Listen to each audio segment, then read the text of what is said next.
Erreferendumaren atea behin betiko itxi du Frantziako Kontseilu Konstituzionalak bigarren aldiz, erakunde horretako 9 kideek atzera bota dute erretraten erreforma 62 urtetik 64 urtera atzeratzeari buruzko ekinaldi partekatuko erreferendum bat egiteko eskaera. Konstituzionalak 2 argudio eman ditu proposamena atzera botatzeko. Lehenik esan du erretretaren adina atzeratzen duen legea ez dela nazioaren politika ekonomikoari dagokion erreforma bat, Frantziako Konstituzioaren 11. artikuluak arautzen duen moduan ulertuta.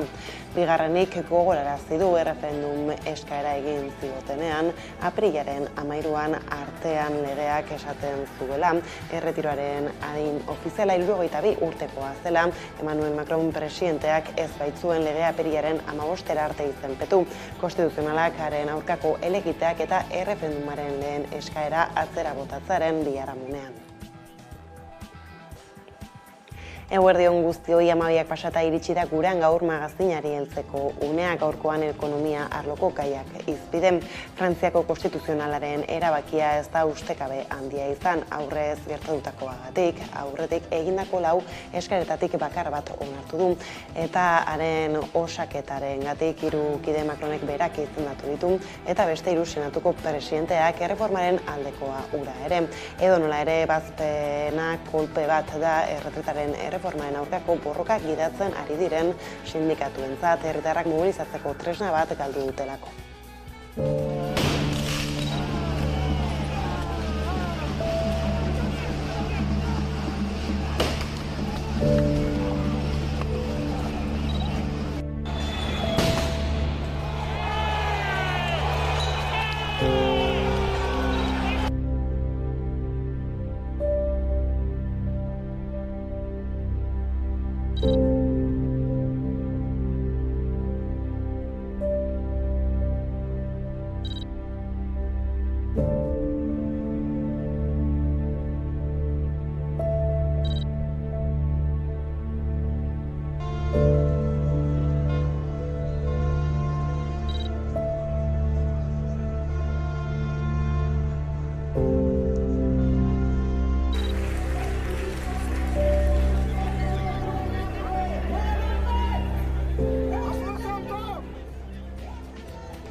Hirugarren hilabetez jarraian bera egin du langabeziak. SEPE, Espainiako Enplegu Zerbitzu Publikoaren arabera Hego Euskal Herriko enplegu bulegoetan 158.855 langabe daude erregistratuta.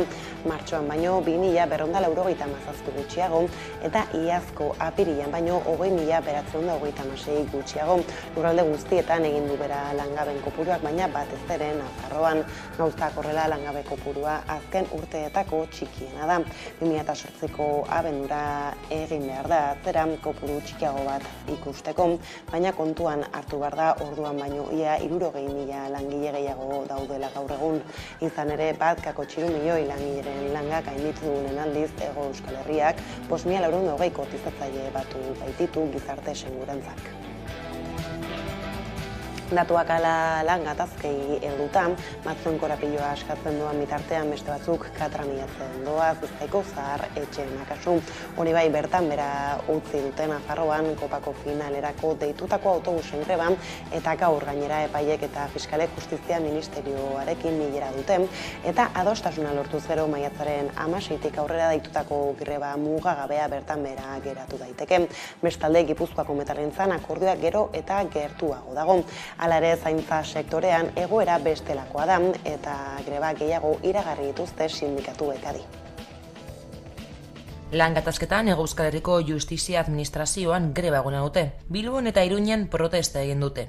Euren eskakizun nagusia soldatak igotzea da eta adostasuna lortu ezean maiatzaren 16tik greba mugagabea egiteko asmoa dute. Ikusteke dago beraz, batzarrean akordiorik lortzen duten. Hori bai, bertan bera utzi dute Nafarroan kopako finalerako deitutako autobusen greba. Izan ere, Nafarroako errepide bidezko garraio eta logistika enpresaburuen elkarteak eta UGT, Komisiones Obreras, ELA eta LAB sindikatuek aurre akordioa lortu dute sektoreko lan hitzarmenen negoziazioa desblokeatzeko eta langileek berritzi dute patronalak eta sindikatuek lortutako aurre akordioa. Garraiotik zaintza zerbitzura, elak beste greba deialdi bat egin du Bizkaiko residentzietan. Halaber, Labek eta Komisio Soberasek ere greba dute nork aldetik. Maiatzaren 15-tik 20ra, biak barne deitu ditu lanuzteak Labek, eta maiatzaren 22-tik 24ra eta ekainaren 12-tik 16ra Komisio Soberasek. Eta zaintza zerbitzuan ere, aniztasun funtzionalaren sektoreko Gaude, Gorabide, Madres Mercedarias eta Azpaze enpresetako batzordeek bi greba egun deitu dituzte hitzarmenen blokeoa salatzeko. Maiatzaren 8an eta 9an, euren lan hitzarmenak eguneratzeko negoziazioen desblokeoa eskatzeko lanuztea egingo dute, baita egoeraren erantzule den Bizkaiko Foru Aldundia seinalatzeko ere. Eta metalgintzan, akordioa gero eta gertuago dago Gipuzkoan. 7. bileran aldegi patronalak zehaztu du apirilaren 19an egindako proposamena. Sindikatu guztiek aurrera pausotzat jo dute eskaintza eta bereziki elak. Sektoreko gehiengoa ordezkatzen duelak eta bere militantziarekin aztertu ondoren erantzungo duela dirazi du. Bien bitartean, Lab eta Komisio Soberera sindikatuentzat urratsa eskasa da. Labek adierazi duenez, positiboa izan arren, akordioa urrun dago oraindik. Kritikoago mintzatu da Komisio Sobreras eta ausardiaz jokatzeko eskatu dio adegiri. Ugetek berriz azaldu du patronalaren proposamenak bere larrikapen ia guztiak betetzen dituela. Bestaletik Lab sindikatuak iragarri duenez, salaketa baten bidez jakin dute Nafarroan osasun arloko entsegu klinikoak Navarra Biomet baliabide publikoak egin ordez, idisnak egingo dituela aurrerantzean sindikatuaren esanetan idisnak Opus Deiren parte hartze pribatua edukita ere, Nafarroko Ospitale Unibertsitarioko kudeatzaileek erabakia babestu egin dute.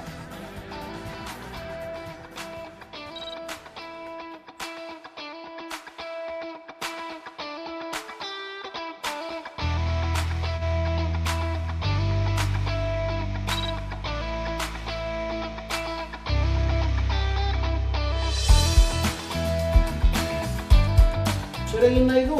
Hemendik aurrera egiten diren entsegu kliniko horiek, egiten diren ikerketa proiektu horiek fundazio pribatu baten bidez bideratzea. Eta fundazio hori Idisna fundazioa da.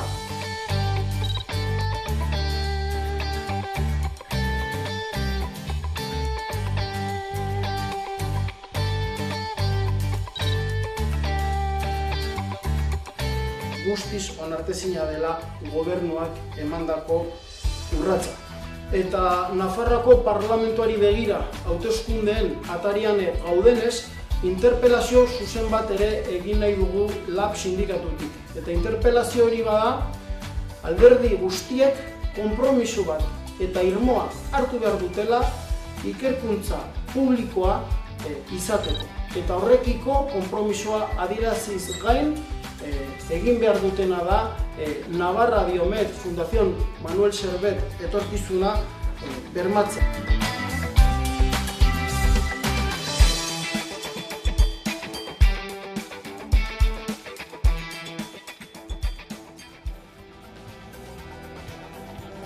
Gaizadatuta berriz, bigarren fasean sartu da Ipar Euskal Herriko mugimendu abertzalea birformulatzeko bagira prozesua. Inkesta zabal bat abiatuko dute ondoko hilabeteetan abertzaletasunaren diagnostikoa egiteko. Iritzi bilketa horren bidez gogoetari bide egin nahi diote, gaurko egoera aztertu eta etorkizunerako bide horria osatze aldera. Bagirako kideek agerraldia egin zuten atzo Miarritzen, galdetegiaren edukia eta helburuak azaltzeko. 40 bat galdera ditu inkestak azken 10 urteetako bilakaera, abertzaletasunaren oinarriak, epe ertaineko helburuak eta antolaketa helburuak ditu hizpide. Quelles sont ses principales forces? Quel est le niveau d'implication des abertzalés dans les différentes luttes sectorielles? Quel est le niveau d'engagement et d'implication? Zaigu diagnostikoaren fasea, eta egun aurkeztu dugu beraz arratsalde honetatik goiti hedatuko dugun inkesta handi bat, beraz linean izanen den inkesta bat, 20 bat galderaz osatua, eta honen helburua da inahala abertzale, orduan abertzale sentitzen den inahala jende galdezkatzea, bere iritzia jasotzea, egin den bideaz, bereziki azken 10 urtetan, etorkizuneko perspektibetaz eta ere mugimendu abertzalearen egoeraz.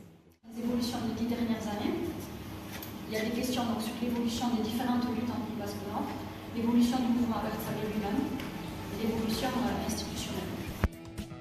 Eta Ipar Euskal Herritik mugitu gabe eguzki parke bat eraikitzeko baimena eskatu du INR Energia berriztagarrien ekoizleak Senpereko Zaluaga gunean egingo lukete 3 hektareako hedadurako proiektuan arriskurik gabeko hondakinak lurperatzeko instalazio ohiaren gainean. Bilta Garbi sindikatuaren eskupeko gunea da Zaluaga eta proiektua begionez ikusten du beste edozertarako erabilgarria ez den lurra baliatzen baitu. Udan Arbeok azalduko digu. Ipar Euskal Herrian ere energia berriztagarrien aldeko apustua egiten ari dira. INR Energia berriztagarrien ekoizleak eguzki parke bat eraikitzeko baimena eskatu du Senpereko Zaluaga gunean dagoen zabor biltegian kokatzeko helburuarekin. Bilta Garbi kudeatzen dituen lurretako baten gainean eraiki nahi dute, arriskurik gabeko hondakinak lurperatzeko instalazio ohiaren gainean. INR-ko zuzendaritza batzordea jakinarazi du sozietateak eraikitze baimena eskatu duela dagoeneko Senpereko herriko etxean, eta Bilta Garbik jada adierazi du proiektua begionez ikusten duela. 3 hektare hartuko dituen proiektu herrikoia litzateke, eta urtero 2,3 gigabat ekoiztera iritsiko lirateke. 500 etxe kontsumitzen duten elektrizitatea adina ekoiztuko lukete. Proiektu horrekin INR-en ekoizpena ahalmena 5 aldiz biderkatuko da. Senperen joango den eguzki parke hori 2024 amaieran eraikitzen hastea espero dute. Dena denez aurrera eraman duten proiektu bakarra, urtean zehar INR-ek beste 4 eguzki parke eraikitzeko baimenak eskatuko ditu Baiona, Urruña, Maule eta Besaskanako zabor biltegitan kokatu nahi dituztenak. INR herritarren energia ekoizten duen sozietatea da, eta enpresa herritarraren egitura fotovoltaiko guztiak erakundeetako espazioetan ezartzen ditu. Aipagarria da bestalde lur degradatuetan soilik garatzen dituela lurreko zentral fotovoltaikoak, hau da beste erabilerarik izan ezin duten lurretan, hala nola zabortegietan. Erabaki horrekin INR-ek ziurtatu bere proiektuak ez direla eremu naturaletan edo laborantza lurretan gauzatuko, lurre espekulazioa aktibatu gabe eta beste erabilera batzuekin hala nola etxebizitzarekin lehian sartu gabe. Hemendik 2030 urtera, Energia Euskal Herriko elektrizitate berde hornitzaileak saltzen duen energiaren 100% ekoiztu nahi du INR-ek. Orain ordea Gasteiza joko dugu, bertan baita Nerea Garzia lankidea Lurraldeko azken berriak gureganatzeko azpiegituran eta garraioan jarriko dugu bista hasteko. Izan ere Alababusek Gasteiz eta Agurain lotuko ditu. Oraindaino Nafarroako gobernuak eskaini duen zerbitzua da Uadi.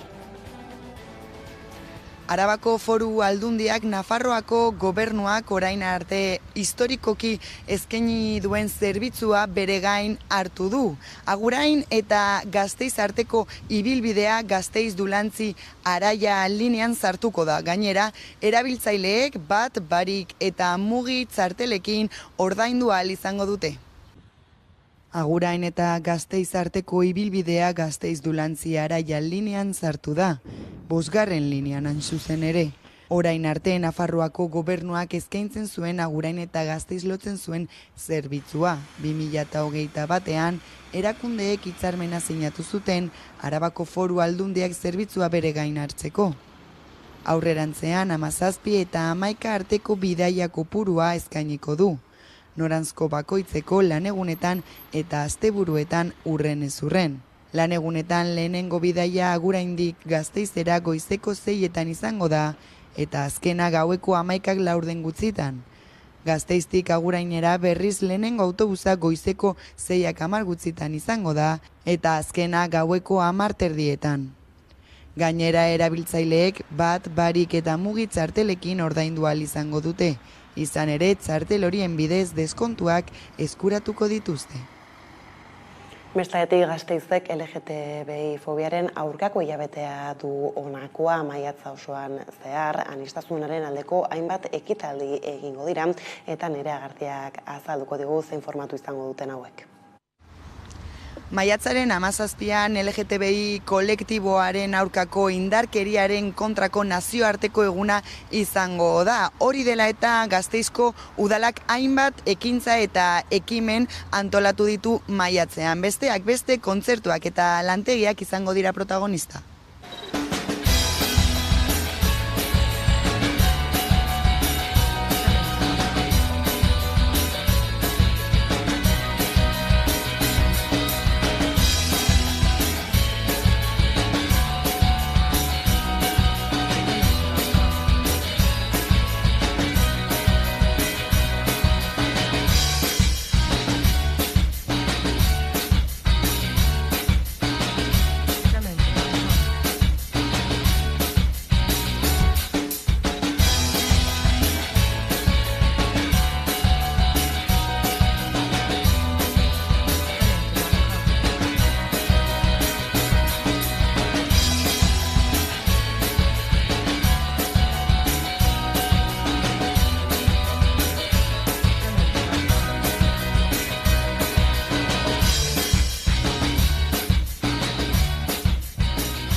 Kirolei helduta berriz, Araba Rugby Cupen aurtengo edizioa asteburu honetan izango da. Gasteizen guztira 28 klubetako 95 talde bilduko dira, zenbait kategoriatan banatuta, Erne.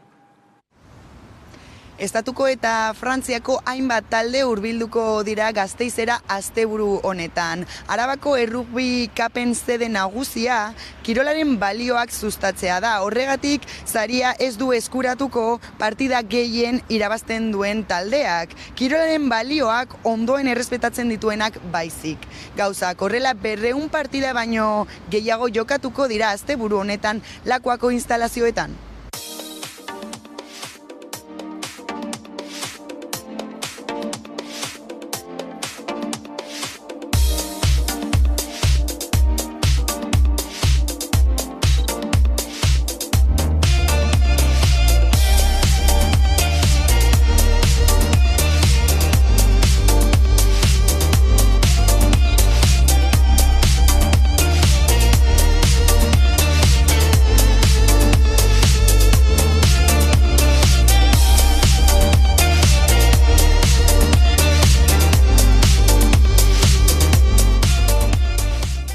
Sobre todo votan los árbitros, que son los que más directamente están involucrados en los partidos, votan los entrenadores durante los partidos y luego hacemos una pequeña reunión de consenso entre la organización del Araba Rugby Cup, con los árbitros, con las votaciones que han juntado de cada partido y de cada actividad, y con eso se decide el club ganador.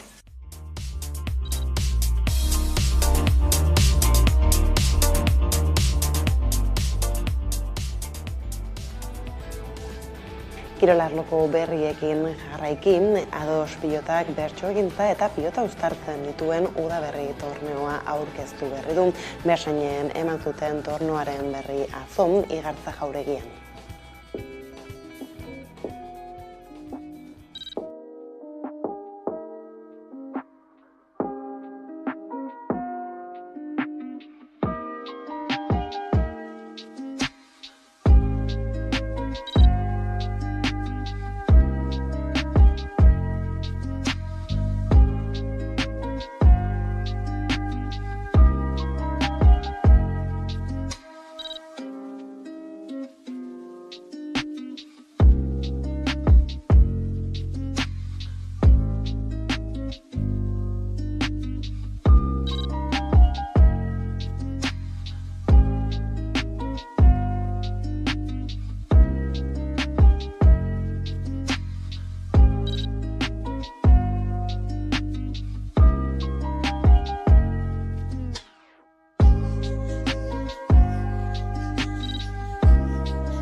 Kiroletatik kultur arlora ostegunero legez musika zuzenean saioa ikusteko hitzordua dugu gaur pantailen aurrean, gaueko 10etan Koldo Otamendia aurkezla dugu kameraren beste aldean, hontaz sakontzeko. Kaixo, Koldo, eguerdion.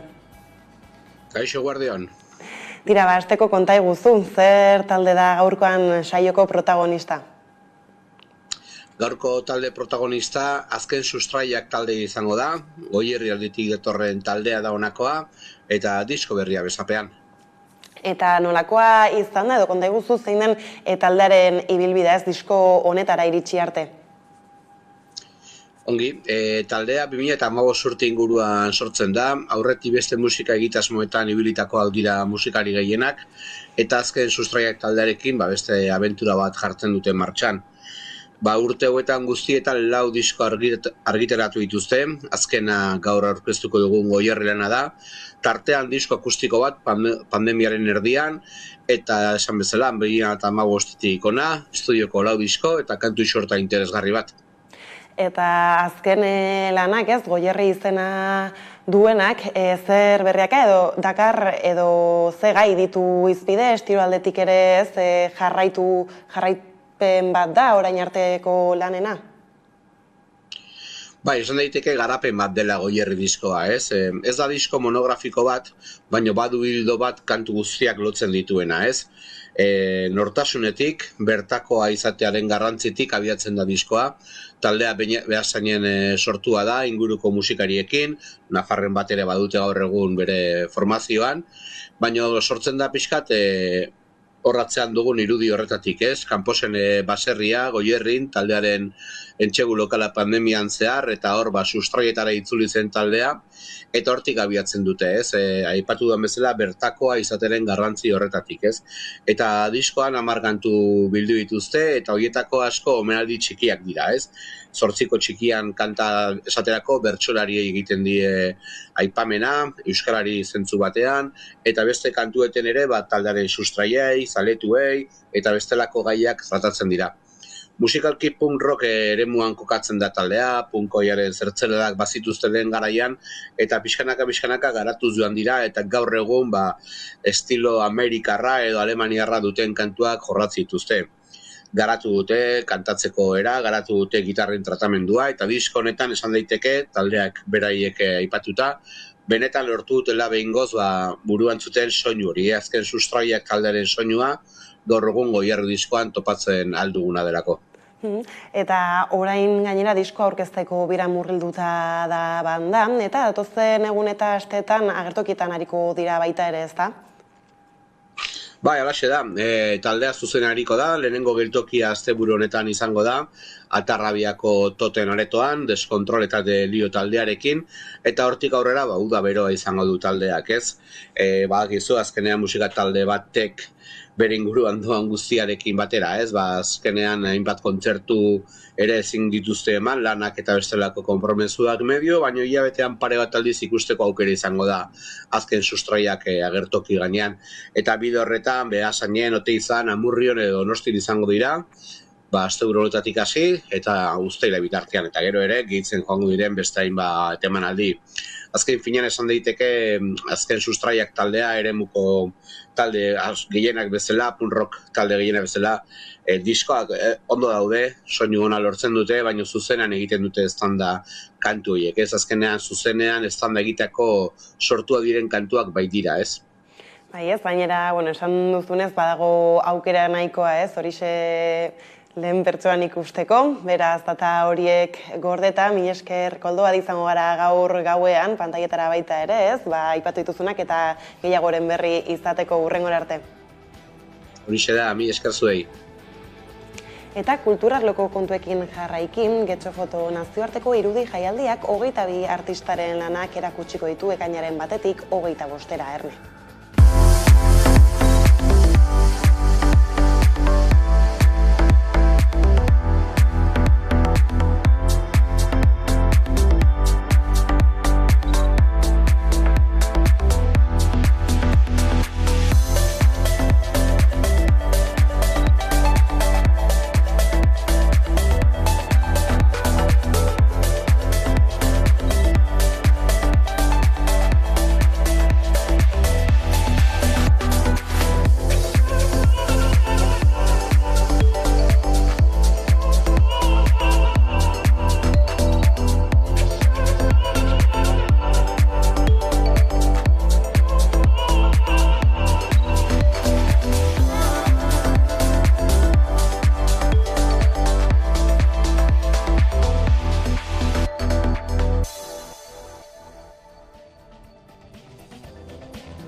Eta aurrela iritsi gara gurean gaur magazinaren lehen atalaren bukaerara, laster gara bueltan elkarrizketa nagusiari heltzeko, ez daitezte urrutikoan.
dena duten horiek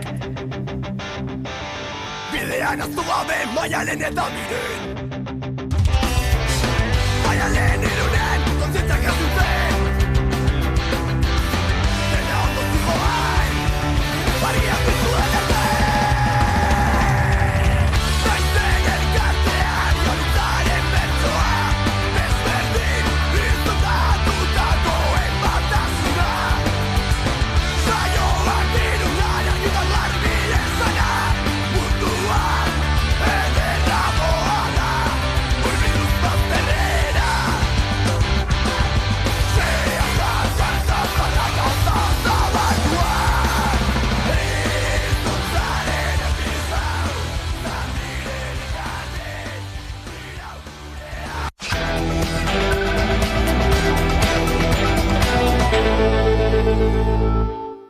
Bada, 12:00 iritsi direla heldu zaigu eguneko elkarrizketa nagusiari heltzeko unea, eta horretarako hemen daukagu gurekin Naiara Goia Arantzazu Labeko zuzendari nagusia, ondo etorri gurera. Kaixo, eguerdion.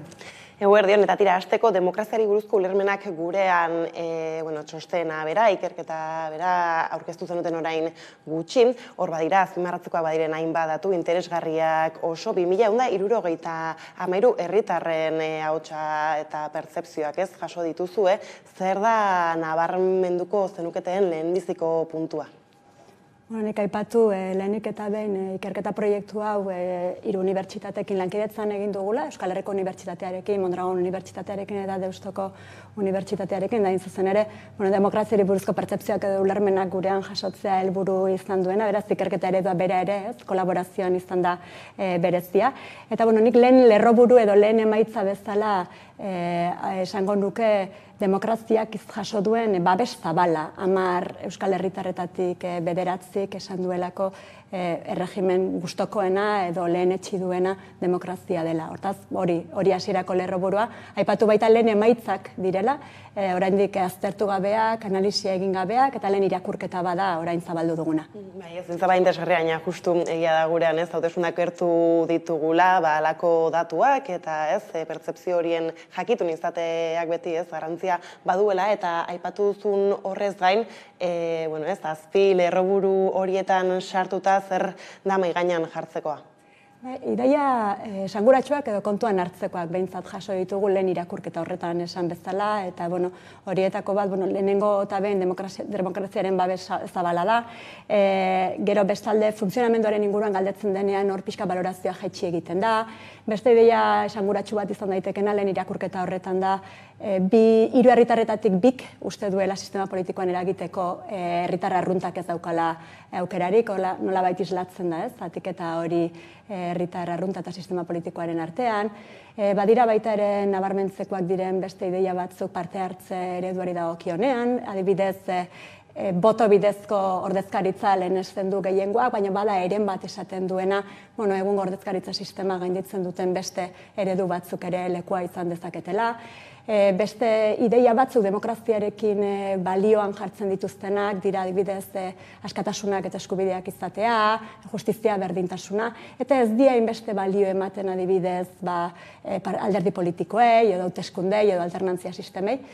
Eta beste ideia bat, hasiera batean baita ere, deigarria izan daitekeena da, galdetegia osatu dutenek, gobernuetan balioak eta printzipioak izateari eman diotela garrantzia eraginkortasunaren gainetik, baloratu duten gauza bat izan da hori. Eta horrek nolabait Euskal dimentsio moral horren balioan jartzen du.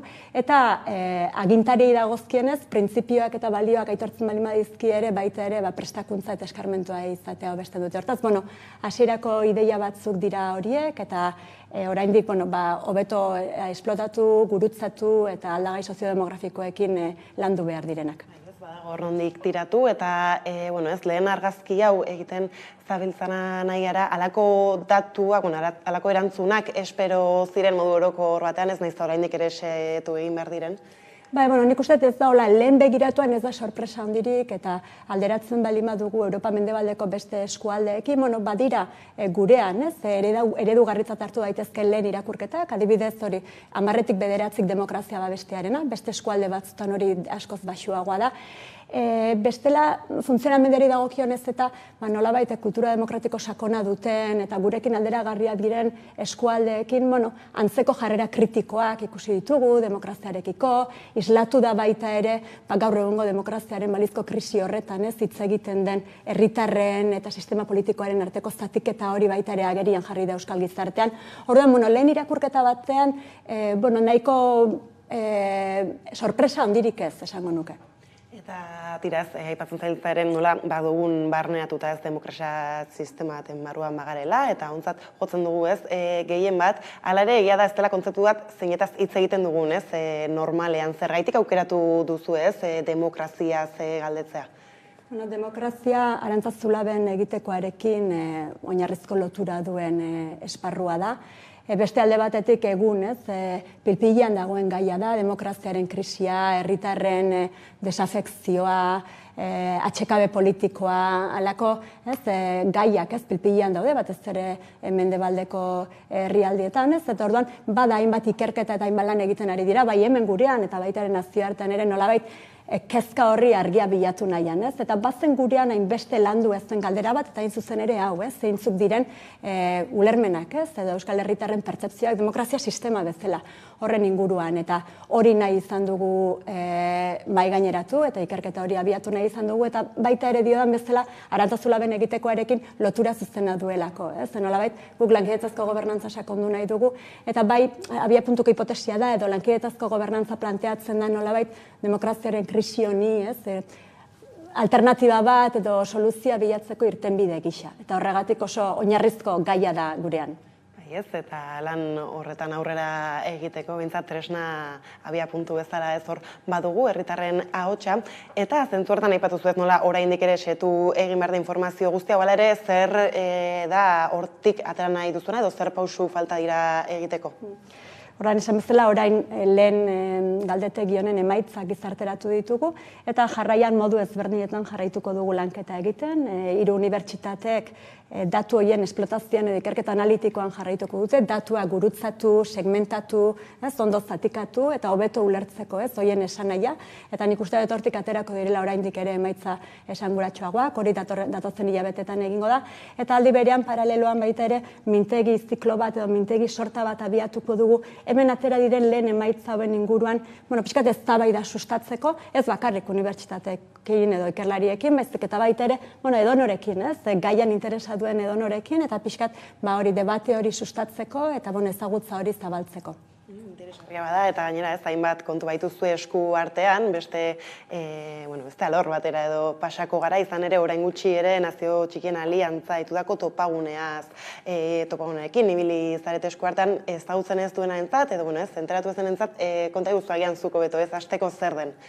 Guk horrela deitu diogu nazio txikietan berrikuntza ekosistemak sustatzeko aliantza, eta pasaden astean izan genituen Arantzazulaben egoitzan nazioartetik torri diren berrikuntza profesionalak, berrikuntza liderrak, nola Estonia, Finlandia, Eskozia, Irlanda, Kanada, Frantzia, hainbat herrialdetatik etorri diren adituak eta profesionalak, eta nazio txikien definizio bat ez balima daukagu ere, bilatzen duguna da Euskal Herriarentzat bai tamainan, eskalan, aldagai soziokulturaletan, ekonomikoetan alderagarriak diren beste eskualde eta erregioak batzea, eta nolabait berrikuntza ekosistemetan, gobernantzaren berrikuntzan, esperientzia aurreratua garatzen ari diren eragileak batzea. Eta hori zergatik esaten dugu, erregio txiki horietan zergatik jartzen dugu fokoa. Uste dugulako, inork ez du ukatzen, erronka globalak ditugu momentu honetan mahai gainean, krisi klimatikoaz ari gara erronka demografikoaz, desberdintasun sozialez, hainbat ditugu, horiek globala balima dira ere, ikusten dena da, edo abiapuntuak hipotesia da, nazio txikiagoek edo eskualde txikiagoek badaukagula malgutasuna, arintasuna, erantzun propioak, gure kontestu tokikoari, lotuak emateko, eta baita ere badaukagula malgutasun hori edo eraginkortasuna erantzun jasangarriagoak emateko, gobernuekin daukagun loturagatik, nazio handiagoek agian, dituzten oztopo administratiboak edo egiturazko horiek, ez ditugulako, eta uste dugulako hemen horrelako lekuetan garatu ditazkegula esperimentaziorako espazioak, zeinetan sare hauek, berrikuntza nola txertatu erronka hauei modu jasangarrian, eta tokiko kontestuari lotuta edo tokiko balioi lotuta erantzun propioa emateko. Orduan, identifikatu ditugu, benetan jende interesgarria, praktika aurreratuak egiten ari dena da bilela aipatu dituan herrialdeetan eta beste batzuetan, eta hori egin nahi izan dugu. Azken hilabete askotako lana da, elkarrekin ibili gara online mundu hortan, ikasketa partekatzen, elkar ezagutzen, eta lehen topaketa bat egin genuen Arantzazun lehen astean. Eta hori da nolabait sare hori egin indarrak batzeko, ikasketak jasotzeko, eta erronka global hauei tokitik, erantzunak emateko sare eta praktika berritzaileak sustatzea da helburua. Izan ere ikasteko bada ere, eta egindakoak elkarbanatzeko nazioartera behiratzea bada oso garrantzitsua dela ere tokitik abiatzeak ere badu pisua, zergaitik tokitik abiatu. Azkenean, erronka horiek guztiontzat globalak balima dira ere, iruditzen zaigulako erantzunak propioak izan behar direla, norbera beretik eman behar duela bere erantzuna, eta gainera horretan dimentsio soziala, kulturalak izan dezaken eragina, garrantzitsua dela, eta hortaz hori aintzat hartu behar da, zalantzari gabe, eta beste alde batetik baita aipatu dudan, hauek eskatzen dute arintasun bat, eskatzen dute orengo soluzioak eskatzen dute, gauza berriak esperimentatzeko, aukera malgutasun hori izatea, eta nik uste dut gure tamaina egokia izan daitekela, ez delako oso txikia, ze normalean oso lokalak diren edo tokikoak diren esperientziak gero eskalatzeko zailtasunak dituzte, baina gu badaukagu tamaina bat egokia, nolabait erronka hauei, berrikuntzatik, perspektibatik, erantzun propio horiek emateko. Aipatu duzu nola barru horretan hainbat alor aurkitzen diren, hala ere lehenbiziko topagune horretatik, zer ondorio nagusi ateratzen dituzu zuek? Ondorio nagusiak izan dira, badela nolabaiteko borondate bat, elkarrekin lana egiteko, epe motzeko helburuak finkatu ditugu, adibidez datozen hilabetetan, hilean behin sortuko dugu halako espazio bat, virtuala, internetean, bakoitzak bere esperientzia eta praktika aurreratuak partekatuko dituen, erronka hauei erantzunak emateko, eta nolabait, elkar ezagutzen sakontzen jarraitzeko, lehen pilotu batzuk edo lehen proiektu batzuk baita ere identifikatu ditugu, elkarlanean egiteko, eskualde edo erregio ezberdinen artean, nola berrikuntza ekosistemak sostengatzeko finantzazio mekanismo eredu berrien inguruan arakatu nahi dugu, eta horiekin esperimentatu nahi dugu, baita ere trantsizio ezberdinei sozioekologikoari erantzuna emateko erregulazioaren esparru horretan baita ere asko dago egiteko, eta benetan praktika aurreratuak aurkitzen dira, hainbat munduko hainbat lekutan, orduan horiek gurera ekarri nahi ditugu, eta horiekin esperimentatu nahi dugu, orduan hasiko gara pixkanaka elkarrekin proiektuak egiten, berrikuntza profesional ezberdinekin, gobernu aurreratu ezberdinekin, eta horiek guztiak sostengatzeko, eta inpaktua handitzeko edo biderkatzeko finantzazio iturrien esplorazio egingo dugu, eragile batzuk hartu dute bere gain ardura hori, azkenean dirua behar da eta finantzazioa behar da, egitasmoak gauzatu ahal izateko, eta badira, zeintzuk dira, diru iturri eta finantzazio iturri lor ditazkegu, elkarrekin proiektua begaratu ahal izateko. Garapena izan ere ez, badauka oraindik ere honek, adi jarraituko dugu, eta Arantzazu Labetaz hitz egiten gabiltza tarteka aipatu dituzu zein helbururi erantzuteko, edo zertan ari den lanean, hala ere horretan sakonduta nahiara konta iguzu zer da edo zergaitik sortzen den Arantzazu Lab? Arantzazu Lab gizarte berrikuntza laborategi bada, baina gure fokoa gobernantzaren berrikuntza da, edo lankidetzazko gobernantzan sakontzea eta berau edatzea da gure laborategi bezala dugun helburu nagusia. Ez zer da hori, azkenan batzutan hitz potoloak erabiltzen ditugu, jakina da, erronka handiak ditugula mahai gainean, hori ez du inork ukatzen ez, baina nola eman behar diegu erantzuna erronka horiei, eta hor, abiapuntuko hipotesia da, alde batetik erakundeek, banakako erantzunak ezin ditugula hemen, gobernuek eta erakundeek aitortu dute, azkenean beraien ezintasuna, dituzten egungo egiturekin, beraiek bakarrik erronka hauei erantzuna emateko, beste alde batetik, bada lehen demokraziaren gaiari lotuta aipatu dugun, nola aiteko geroz eta desafekzio edo arrakala handiagoa gizartea orokorrean herritarrak eta erakundeen artean, eta hortaz, nolabait erronka horri aurre egiteko, hipotesia da, erakunde, gizarte zibila edo herritarren arteko sareak, gizarte eragileen arteko sareak indartuta bakarrik aurre egin ahalko diegula aurrean ditugun gizarte erronkei, ez? Eta orduan, nola egin horrek hortan zentratzen gara gu, nola berpentsatu behar ditugu harreman ereduak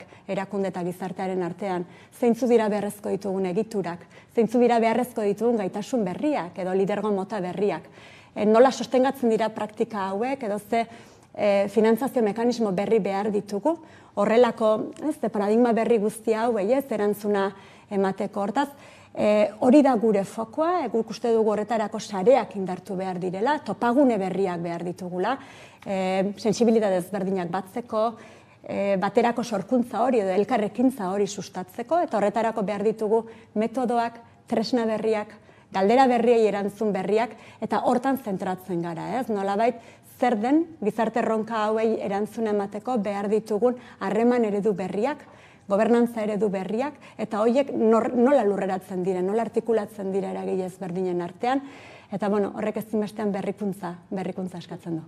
Bai, ez aipatu zu gainera horre arrakala ez, erakunde handien eta agian ez, herritarren artekoa, Arantzazu Labek berez ez, ibilbide oso luzea ez dauka, hala ere agian bai ez, momentu klabe batean hasten dela jokoan, edo sartzen dela joko honetan, eta analisia oso luzea izango da ez, herritarren eta atxikimendu falta horrena. Hala ere ez, zein panorama ez, zein panorama zegoen gurean, ez zuek lanean hasi zinetenean? Nik uste diagnosia hori zen, ez? Nolabait halako zatiketa bat, herritarrak eta erakundeen artean, bazen baita ere, eragile asko daude eta egitasmo asko daude garrantzitsuak beharrezkoak gertatzen ari direnak gurean, ez? Baina, nolabait bazen behar bat, ez? Elkarrekintzarako espazioiek bilatzearena, lankidetza kultura bat sustatzearena, gaitasun berriak txertatzearena, hori ez da aldatu, 3 urtetan, guk 3 urte bakarrik daramatzagu, eta baina, nik uste dut 3 urtetan bai oinarri bat, ezarri dugula, oinarri sendoa kontsolidatu dugu, praktika gure lan eredua, pixkat berrikuntza eta praktika eraldatzailea sustatzea da, metodo berriak, egiteko modu berriak txertatzea, bai erakundeetan, bai elkarlana sustatzea eragile ezberdinen artean, hortan dihar dugu, ez? Eta orduan, gure 3 urtetan, ez? 3 urtetan lortu dugu nolabait babesa gure herriko erakunde nagusiena, 13 erakunde gako daude gure gobernantza egituran, beraien babesa edo laborategia sustatzen dutenak eta babesten dutenak, horrek ematen dio zilegitasuna laborategiari.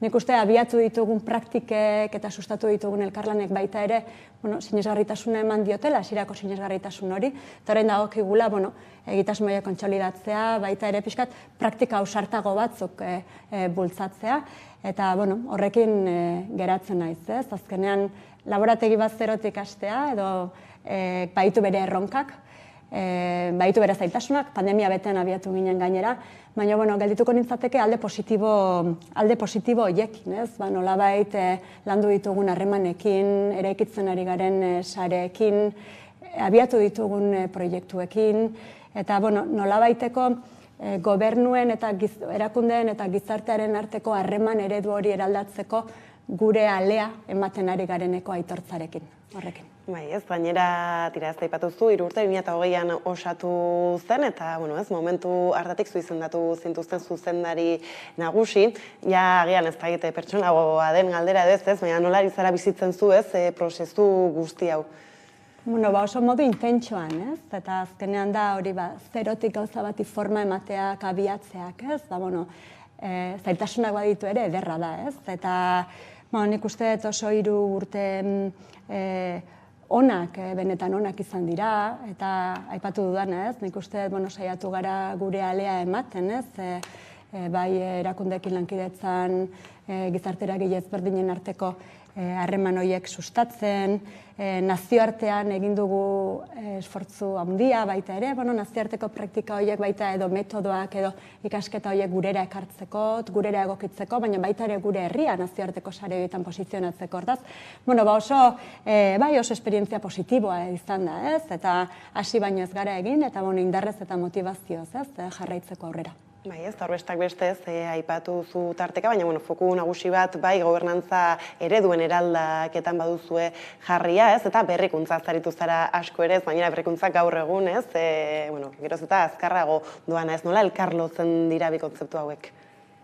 Nik uste dut berrikuntza egun ditugun erronkak eskatzen dutela, ez? Egiteko modu berriak, eskatzen dute pentsatzeko modu berriak, balio berriak mailaren gainean jartzea, ez? Eta berrikuntzaren ikuspegitik hori da, ez? Harreman eredua eraldatu nahi baldin badugu, gauza berriak testatzeko ausardia izan behar dugu, haiekin lan egitekoa, normaldean hain eroso sentitzen ez garen espazio horretan nabigatzen jakin behar dugu, ezta? Eta nik uste dut denok aitortzen dugula, topagune berriak behar direla, ezagutza berria behar dugula, dagoenaren gainean eraikia, ez da zerotik hasten, noski, ez gauza asko gertatzen ari dira hemen. Baina, hori da berrikuntzatik ez egiten den ekarpena, ez? Nola behar ditugu etorkizuneko erakunde berriak irudikatu, behar ditugu gaitasun berriak baita ere gainartu, ez? Aurrean ditugun erronka hauei aurre egiteko, eta hori da, ez? Berrikuntza eta edo zein espazioetan txertatzeko moduan, nola ausardia hori txertatzen den, gauza zure erosotasunetik aterako zaituena, tresna berriak ekartzeko, marko berriak proposatzeko, eta horrek oso bat egiten du, ez, gure egitekoarekin edo gure lan ereduarekin, guk gure lan eredua berritzailea eta eraldatzailea izatea nahi dugu, eta horretarako hausnarketa, ikerketa, esperimentazioa eta divulgazioa uztartzen ditugu, baina egiteko modu oso jakin batekin, eta da beti lankidetzak sustatuz. Uste dugu, bakoitzak beretik ezin dituela soluzio guztiak izan, bakoitzak beretik modu individualen ez daukagu ezagutza guztia, orduan hor berariaz ez egiten dugu esfortza handia lankidetza horiek sustatzeko, normalean elkartopo egiten ez dutenak batzeko, kultura politiko ezberdinekin lan egiteko, lehiakide direnak gurean, gure topagunean batzeko. Eta hori lankidetza da gure egiteko moduen ezaugarri jakin bat, eta beste bat da nik uste gure egiteko guztian ekartzen ditugu, proposatzen ditugu tresna berriak, hurbilpen berriak, berrikuntza teoria berriak, marko berriak gurera ekarri, gurera egokitu eta hemen esperimentatu. Orduan, berrikuntzak berekin dakar baita ere abia da aldaketa, hori guztia, gure egunerokoan. Erne egotea aldaketa guztiari, eta guzti hau gainera ez gizarte justuagoa, kohesionatuagoa, oparagoa eta gizatiarragoa eraikitzeko bidean, erronka ez da bat ere makala, gizarte justuago hori lortzeko bidean, zein oinarritatik abiatzen gara, edo zer aukera zabaltzen dira epe labur bati begira. Formulatu duzun hori gure hasierako bizioa edo epe luzean lortu nahiko dugun aspirazioa da, ez? Eta gizarte justua edo diogunean da, finean aitortu nahi diogulako, ez? Gizarteari edo herritarrari, ez? Beraien gaitasuna baita ere etorkizuna eta agenda publiko hori elkarrekin eraikitzeko, ez da? Eta nolabait gizartea alduntzeko tresnak eta behar ditugu eta horiek proposatzen saiatzen gara gu, gizartea deliberazioan txertatzeko, gizartearekin hausnarketa eta elkarrekintza partekatuko espazio horiek bideratzeko, errazteko, koordinatzeko, ez da? Orduan, hori aspirazionala da, ez? Baina nik uste behar dugula izan gizarte bat, ez? Geroz eta konprometituagoa, geroz eta erantzunkidetasun handiagoa duguna baita ere, ez? Guk herritar bezala badaukagulako ez eskubideak bakarrik, baizik eta baita ere gure konpromiso maila, ez? Eta jarri behar dugulako, ez? Azkenan denon artean elkarrekin eraikitzeko aurrean dugun etorkizuna, eta hori da, ez? Pixkatkuk bilatzen duguna. Eta bide, ordan Euskal Herritik ez zer nolako ekosistema bat edo zabaltzen zaigu ez, aipatu dituzu, esan duzu nola, irain batera ez, honetan lanean, norabide horretan ez, zala ere ez, hori osasuntxu dago Euskal ekosistema ez, horretan lanean diharduena? Nik esango nuke Euskal ekosistema eredugarria dela, ez? Alde batetik erakundeen aldetik badira benetan estrategia aitzindariak lanean, hain zuzen ere, jakintza kolektibo hori eraikitzeko, etorkizunaren eraikuntza kolektibo hori egiteko, bai aldundi ezberdinetan, eta Eusko Jaurlaritzan bertan, eta toki mailan ere bai, gizarte eragile asko dabiltza jardun horretan baita ere, orduan nik uste dut Euskal gizartea beti izan dela konprometitua, ez? Eta hor, ditugula aldagai batzuk, ez? Oso tradizioz gureak direnak, Guk beti aurkitu dugu euskal gizartean komunitatearekiko konpromiso maila bat, baditugu erantzukidetasun bat, eta ardura bat, eta jakin izan dugu, garaiz zaietan, berrasmatzen, egokitzen, indarraldi handiak izan ditugu, eta orain nik uste dut hor ditugun balio, hala ere gizarte bezala, seguraski gizarte globalek dituzten erronka berak ditugu, geroz eta gizartea individualistagoa da, eta lehen aipatu ditugun beste erronka ezberdinak, erakundeen ezintasuna baita ere, eta orduan, hor guztian eraldaketa eman behar da, baina nik uste baliatu behar direla, guk berezko ditugun balio horiek, berezkoak daukagun ekosistema eta sare hori aberatsa, aurrean ditugun egungo eraldaketa hauei ere baita ere gure erantzun hori emateko.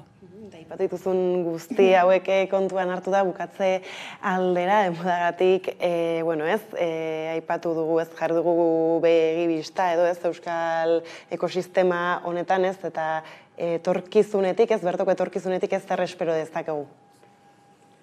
Nik uste dut etorkizuna denon artean eraiki behar dugula. Hori da lehena. Eta horretarako, badira estrategiak, badira egitasmoak, badira eragileak martxan, eta ez dagoela atzera bueltarik, ez? Beraz, orain dagokigu, ekitea, ari garen bezala, eta bai guk, eta batez ere, gure atzetik datozen urrengo belaunaldiek, etorkizun hobe bat izan izaten. Premisa horri helduta utzi behar dugu elkarrizketa, mi esker nahiara gurekin izatearen gertudi jarraituko ditugu, aipatu dituzunak eta etorriko direnak, etorriko baitira, horixe mi esker eta hurrengo arte. Eskerrik asko zai. Eta orain jarraian eguneko solasaldiarekin bueltatuko gara. Eta gutaz gehiago jakin nahi baduzue, maldan bera bideoklipa entzungai eta ikusgai izango duzue Bizi Musika programan. Animatu ikustera.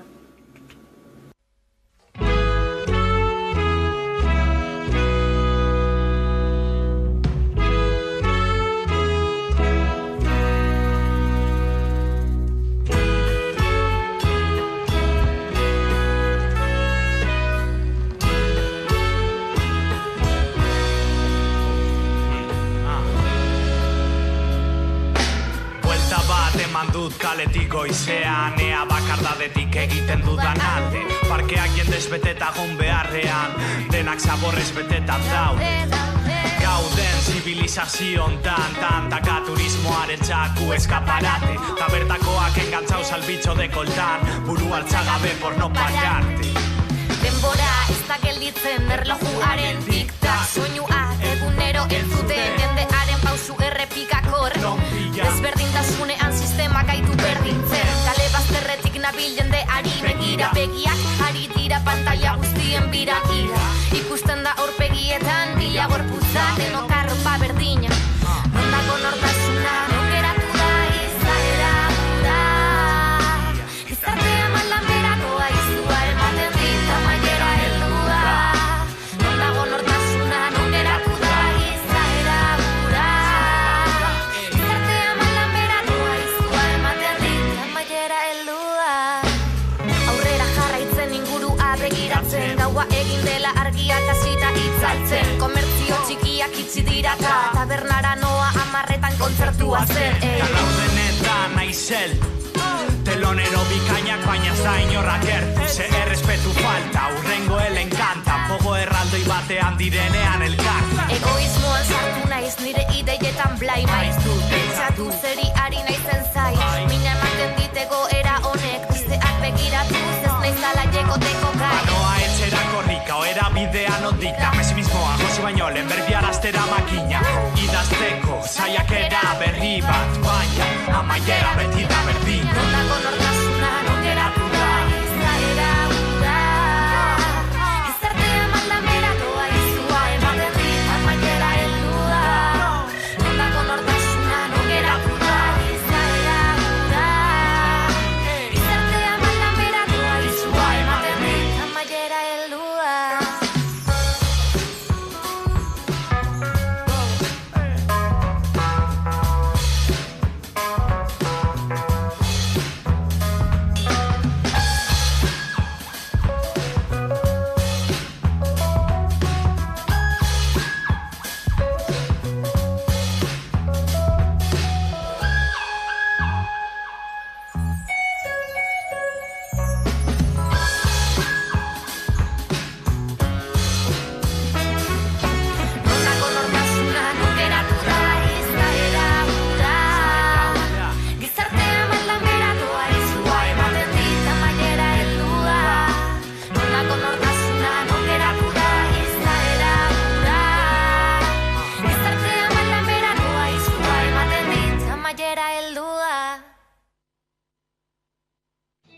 Kaixo, Afrika bibannaz eta musika nire bideoklipa gisa presentatzen nator. Ondino ikusi ez baduzue, badakizu zer egin. Playa klikatu eta dantzatu.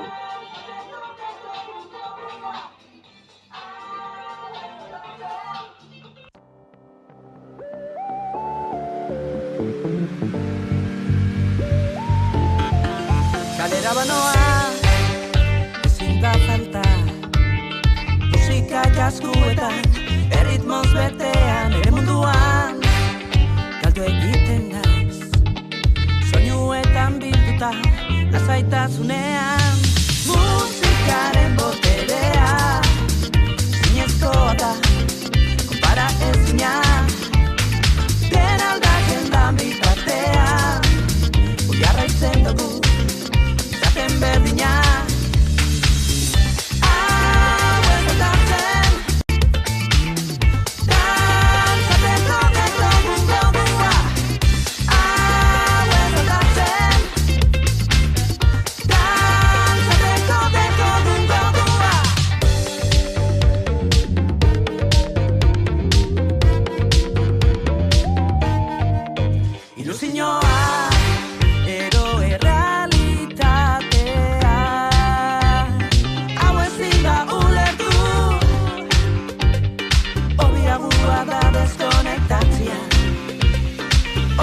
Musika da oberena. Musika. Musika. Musika.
Bueno, Gorka eta Borja gea, Uztaldi bioken bilangiok eta buruak. Eta proiektu hau sortu genuen guretzako, Lizarran bizi eta lan egiteko eta hortan gabiltza. Argi geneukan nekazaritza egin genuela eta ekologikoan, gizartearekin eta Lizarraldearekin daukagun konpromisoagatik.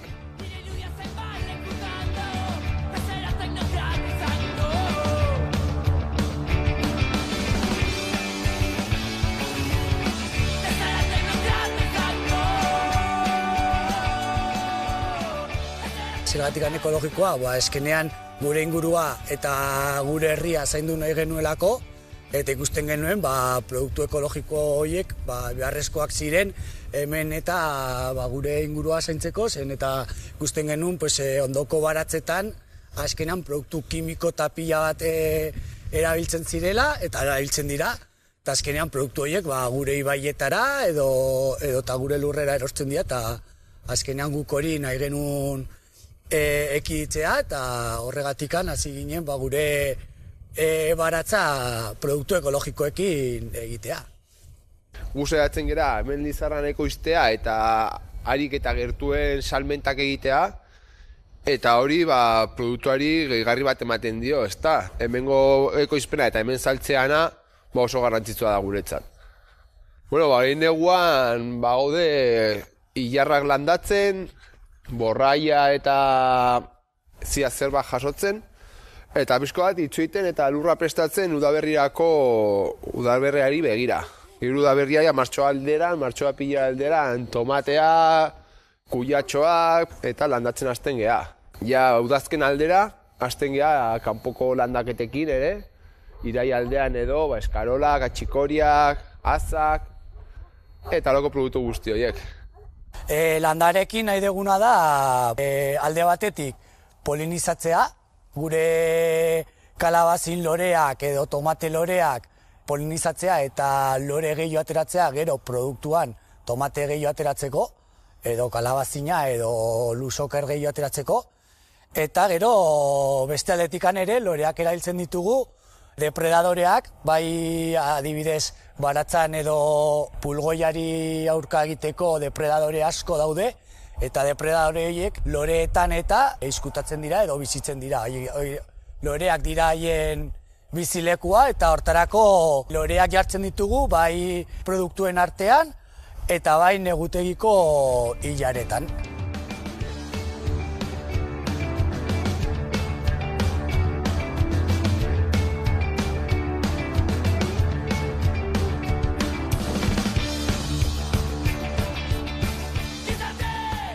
Gure ustaldi bioproduktuak azkenean alde batetik bai dendetan saltzen ditugu eta gero plazara, Lizarrako hemen merkatuan ere saltzen ditugu. Plazara guretzako egitasmo garrantzitsua da eta izan zen. Azkenean nahi genuen sortzea nekazari eta beltzaintzainen merkatua, azkenean hemen Lizarran daukaguna da distribuidoren merkatua, eta guk nahi genuenena izatea da produktoreen edo nekazari eta beltzaintzen merkatua. Hortarako, bai zepaenerekin batera, baita udaletxarekin batera, eta ester udaletzeko teknikariarekin batera, hainbat eta asamblea egin ondoren lortu genuen plazara merkatua Lizarran egitea.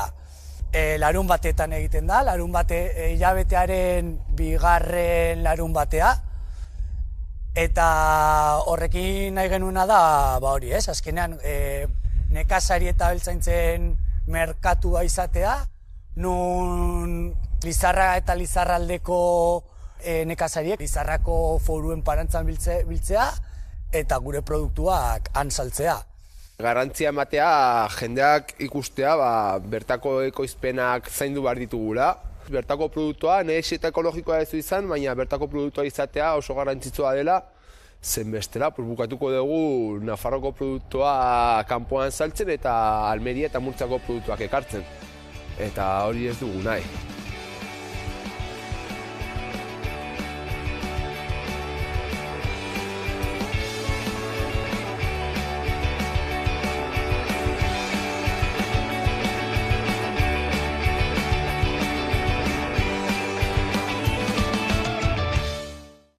Amaikak aplikazio berria du.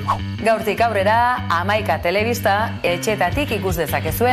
Smart TV aplikazio berriari esker gainera, munduko edozein txokotan dago eskuragarri. Sartu Google Play plataforman. Bilatu Amaika aplikazioa. Aukeratu Amaika. Instalatu eta gozatu edukiez nahi edan.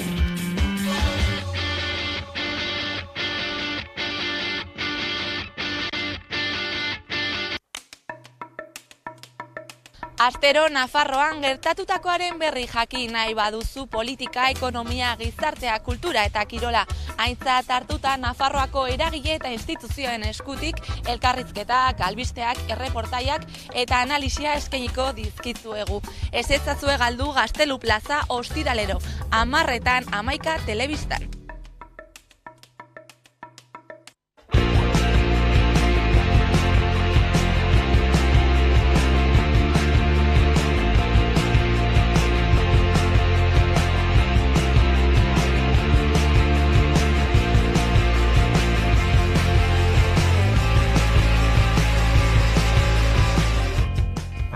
Islanat da duela 15-16 urte eduki genuen amets bat, eta nahi genuen enpresa bat sortu edukitzea hanka sozial bat, inguru giroarekin ere errespeto zuena, eta orduan idei ona iruditu zitzaigun isolamendua fabrikatzea saltzen ez diren egunkariekin, langileen eskubideak errespetatzen direnak, ekologiarekin ez dugu kontaminatzen, aurrezten dugu energia.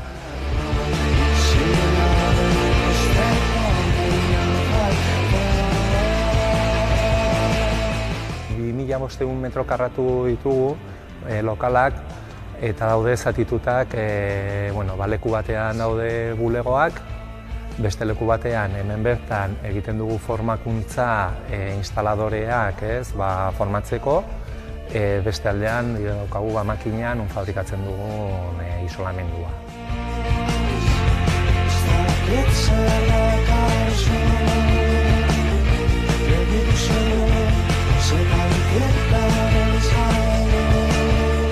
Egunkariak azkenean papera etortzen da zuhaitzetatik. Beraz badauka komponente bat dena naturala dena, eta gainera erabiltzen ditugu saltzen ez diren egunkariak, gaizki fabrikatutak dauden egunkariak, orduan egiten duguna da residuo bat edo birziklatu bihurtzen isolamendua. Orduan prozesua oso energi gutxi kontsumitzen dut, eta azkenean da egunkaria desfibratzea molino batekin, beraz produktu osoa ekologikoa da, eta gainera ekonomia zirkularrean sartuta.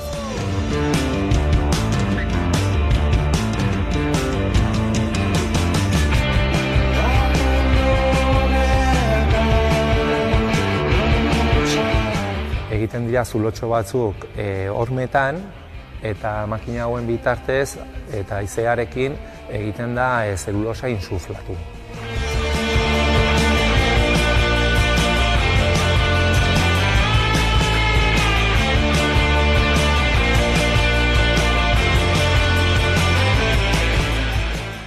Baditu ezaugarri batzuk oso bereziak, bat da desfase termikoa deitzen dena. Da isolamendua gehien mantentzen duen temperatura etxearen barruan. Udan adibidez, teilatu bat isolatzen baldin badugu zelulosarekin, mantentzen du temperatura 12 ordu beroa sartu gabe, eta neguan kontrakoa. Eta gero transpirablea da, ez ditu kondensazioak sortzen, eta batez ere dira ezaugarririk nagusienak.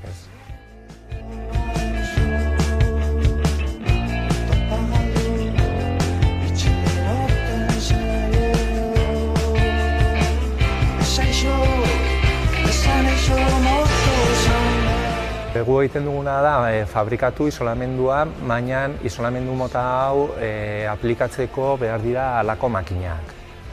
Orduan, halako makinak ikasi behar da nola funtzionatzen duten, gero etxeetan nola aplikatu behar den ere bai, eta orduan daukagu instituto bat, hemen erakusten diogu, formakuntza ematen dugu ikasi nahi duen jendeari, enpresei, instaladore moduan formatzeko.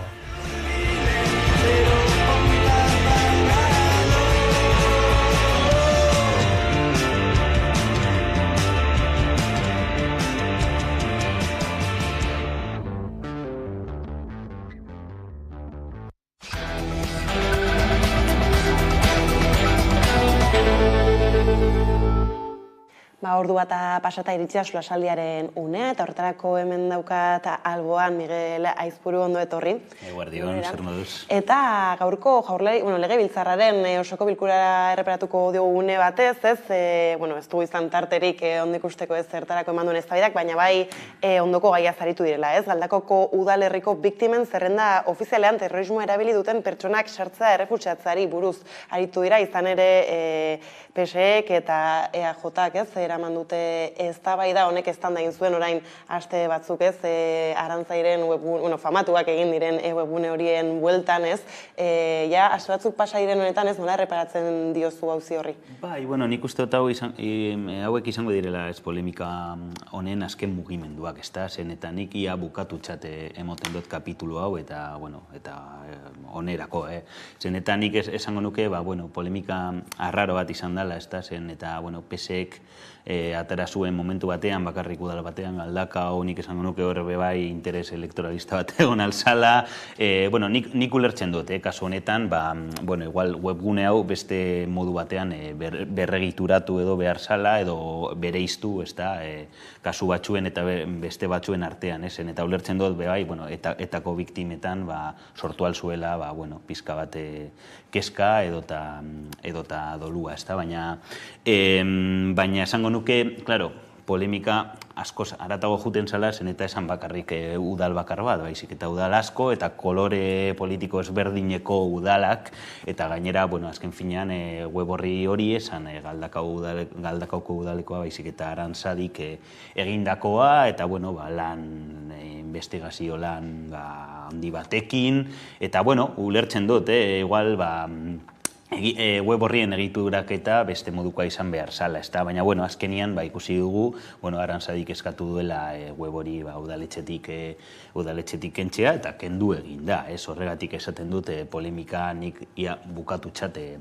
emoten doala, baina, aratago juten, esango nuke, oraindik ere, badauzela, bizikidetxan,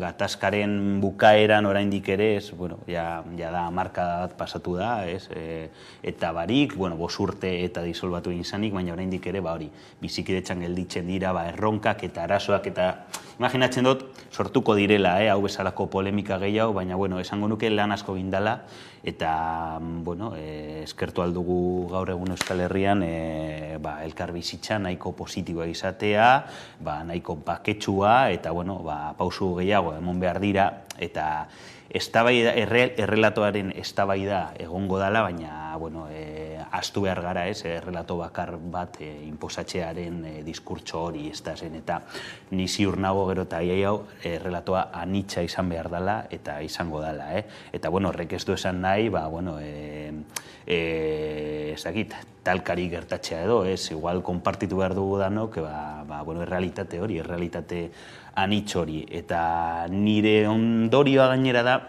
igual gizartearen interesen edo eta arazoen edo arduren artean, momentu honetan igual ez dauzela arazo hauek, baizik eta gehiago arazo materialak edo egunez eguneko arazoak edo orain udal kanpainetan ikutuko diren beste gai batzuk eta ez memorianen gai hau. Ez dira, Juan, ez aipatu duzu gainera zuk elkar bizitza, eta saiatu dira horrautzak mugitzen ez gai honekin, baina egia da gizartari herritarrei eurei honek ez diela agian ez hainbesteko... Bai, hori da, badauz, kolektibo batzuk, hori indarkeria jaso dituzten kolektibo batzuk, eta ezin ditugu ahaztu, eta ezin ditugu beraien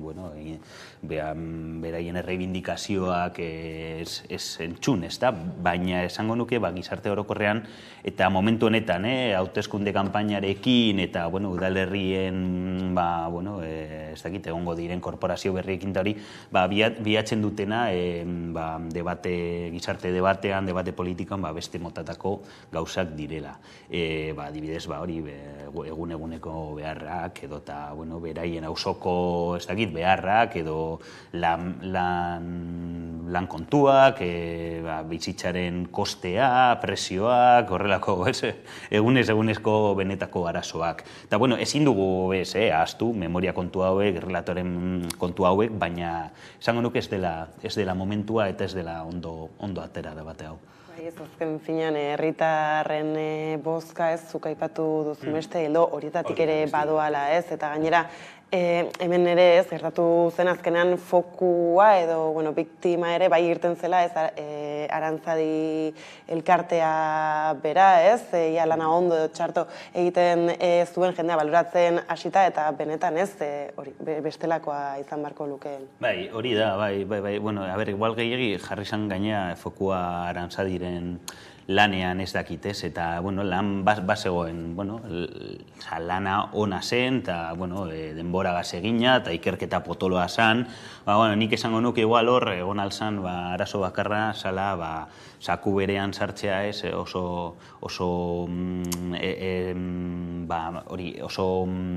testu inguru ezberdinetako pertsonak, ez da, klaro, ez dauka, ez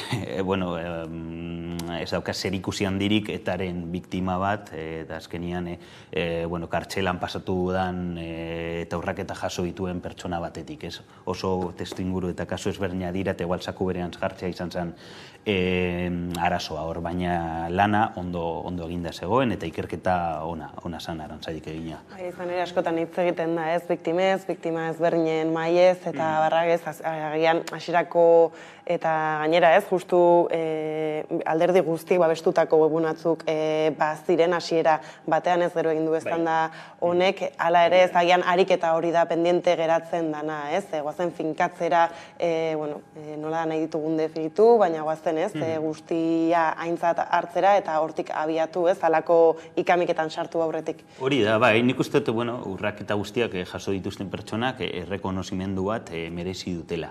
Baina, egia da, ezin ditugula danak nahaztu zen, eta urraketak oso ezberdinak dira, sufrimenduak oso ezberdinak, testu inguruak oso ezberdinak, igual ezin duzu jarri hori saku berean, leku berean, etaren biktima bat, edota estatuaren, ez dakit, indarkeriaren, edo torturaren, edo galen beste biktima bat, baina danak merezi dute errekonozimendu hori noski.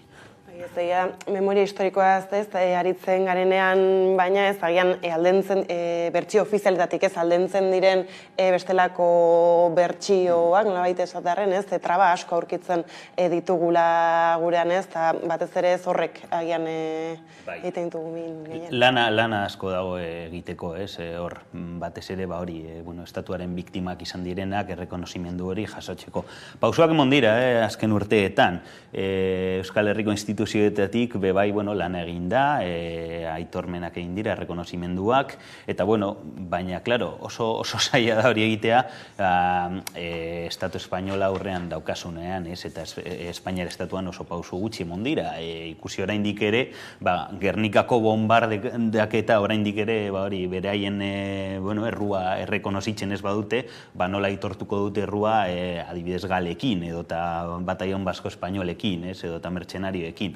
Orduan hor, egia da trabasko topatuko direla beti. Eta, Espainiar Estatuan azkenian austura demokratiko bat egon arte, ezinezkoa izango da hori.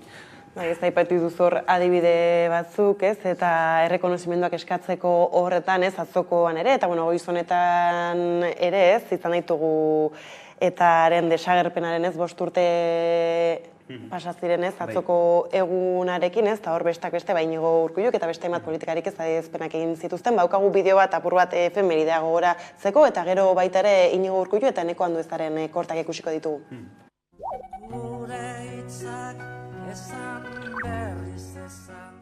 Etak, nazio askapenerako erakunde sozialista iraultzaileak, bere ibilbidearen bukaeraren berri eman nahi dio Euskal Herriari.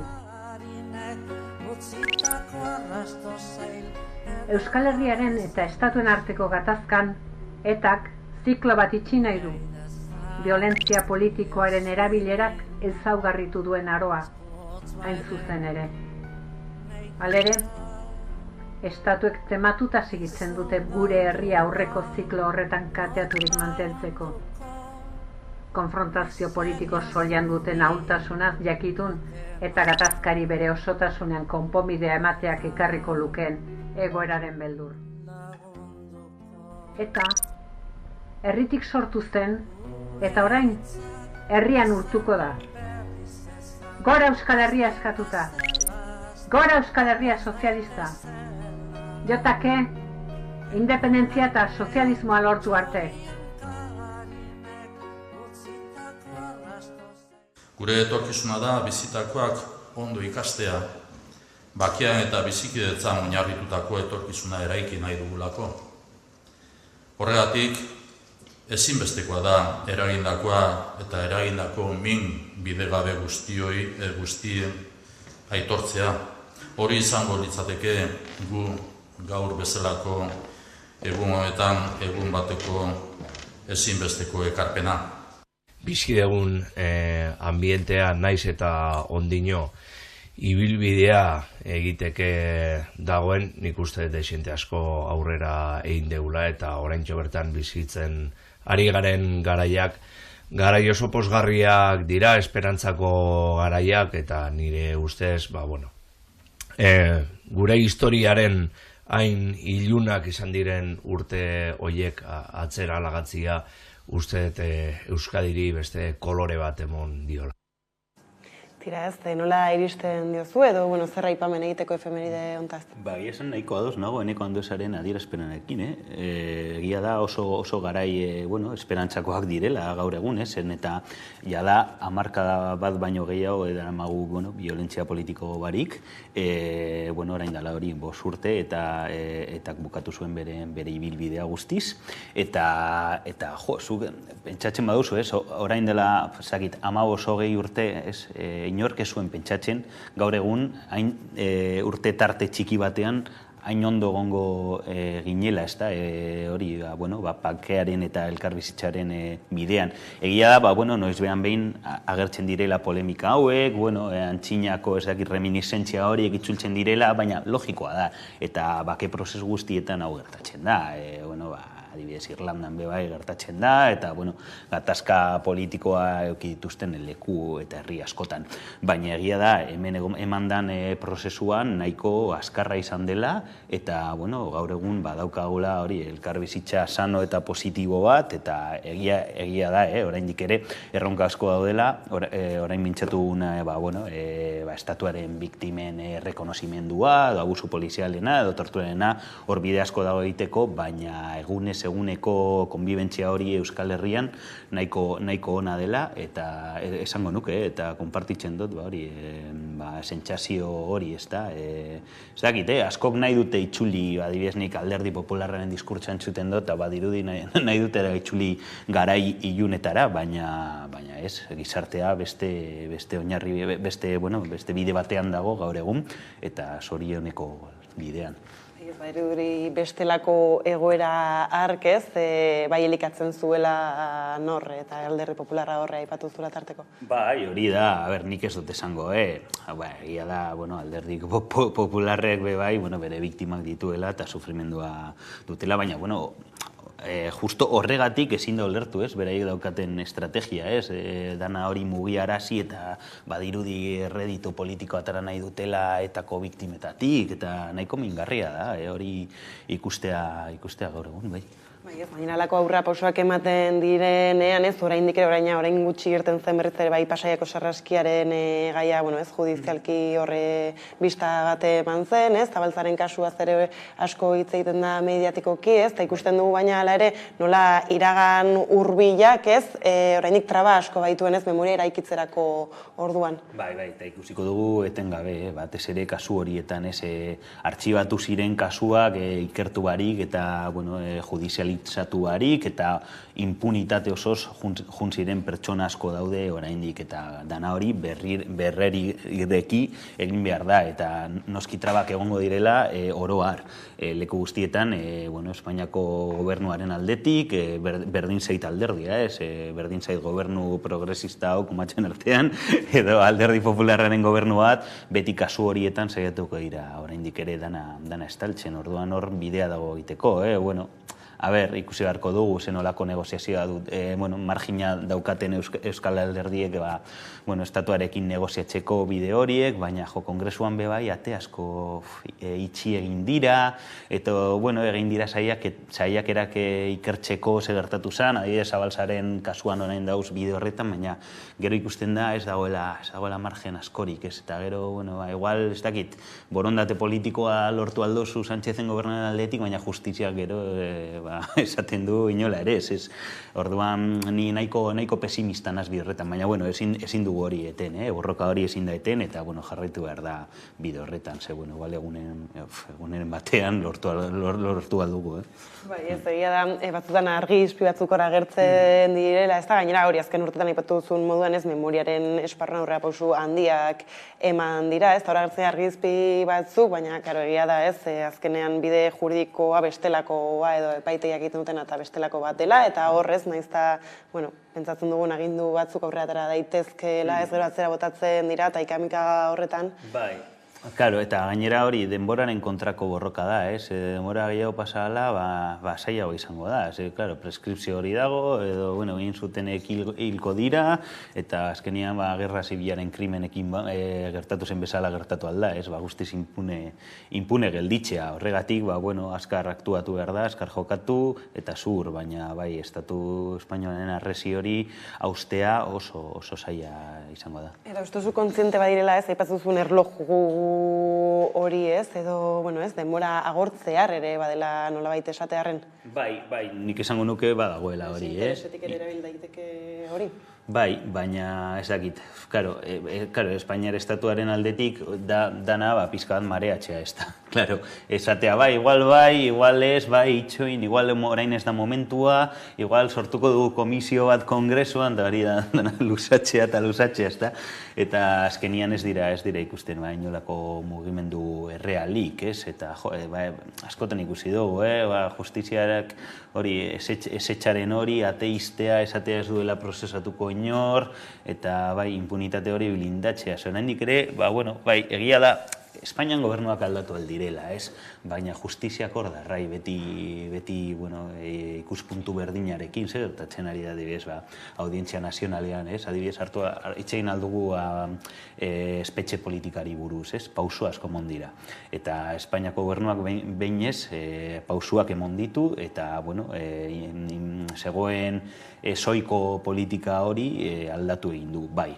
Baina nor jarraitzen du bere betiko postulatuekin eta betiko mendeku politika horrekin audientzia nazionalak. Orduan, Espainiar estatua ez da bakarrik gobernua eta alderdi politika, baizik eta beste estamendu batzuk dauz, eta oraindik ere frankismoaren dinamikak dituzten estamenduak, ez? Ez bakarrik justizia, baizik eta, esan alda monarkia, bai.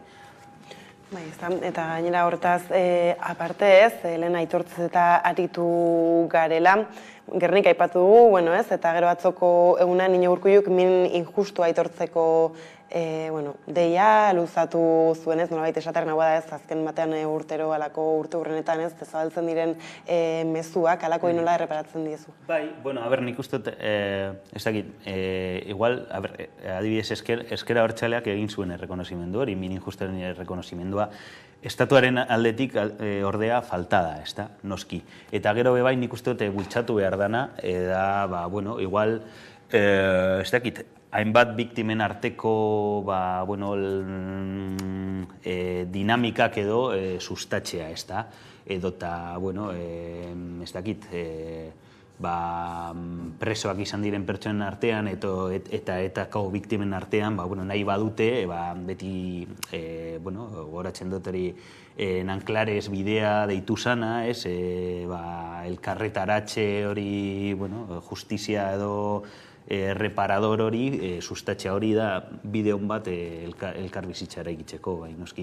Baina, badirudi sustatzen ari dela, momentuz, eta bide hori ireki da, gainera espetxe politikak iritsi zirenetik Euskal Autonomia Erkidegora ireki egin da, eta justizia restauratibo hori bilatzea badago mai gainean gaur egun. Ez ikusteko ditugu oraindik aurrera pausu gehiago beraz ziur, eta gaizaldatuko dugu orain izan ere pantaiak euskarazek garatu, hainbat proiektu ditu esku hartan ez, hor bada batetik baliabide orokorren eta hezkuntzarako baliabideen zerrendak egin dituela, ez, bi zerrenda liratezke hauek, alere ondo jakiteko, ez, zertan datzan honek, badugu Joritz González kameraren beste aldean, pantaiak euskaraz plataformako kidea, komunikazio arduraduna eta, agian bereziki hezkuntza alorrean aritzen dena gehiago. Kaixo, eguerdion. Kaixo, eguerdion. Tira, bota dugu gainetik, ez, baina agian zehazten joateko eta ezagutu eta ez, herritarrek baliabide hauen gaineko jakintza izateko, zer den baliabide orokorren zerrenda esaterako, ez, horrekin hasita, zer tramankulu dugu hau, zer tresna? Pantaia euskaraz dakizuen bezala herri ekimen bada, hainbat herri mugimenduk sortua eta hainbat gauzen artean baliabide euskarazko, ikusentzunezkoen euskarazko zerrenda bat egiten dihardugu eta helburua da dokumentu bat prestatzea non edozeinek euskaraz dauden ikusentzunezko baliabideak kontsulta ditzakeen eta ipini ditugu zerrenda egiten ari gara eta estekak ipini ditugu eta helburua hauxe da, ez? Web horrian daukagu, jendeak ikus dezan eta deskargatu dezan, non begiratu, ez? Erreferente bat sortu, zerrenda bat eta hor dauden baliabideen gehiengoa agertzen den dokumentu bat edukitza, izan daiteke ordenagailuan edo non nahi, baina behintzat eskura, zerbait praktikoa eta horrela jakiteko non begiratu, ez? Tita batean, hainbat baliabide eskura izan, askotan somatzen dugu hori dala gabezietako bat, ez? Non begiratu, gauza zehatz bat nahi dut, ez dakit non begiratu, eta dokumentu batean bildu ezkero, erreferentzia bat izan ezkero, dokumentu hori eskura edukitzea. Eta hoxe izan da pixka bat helburua. Esan beharrik ez dago behin-behinekoa dela eta eguneratzen ari garela.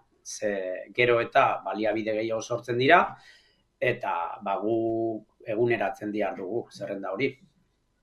Gainera, sarean galtzeko nahikoa ez badago, ez?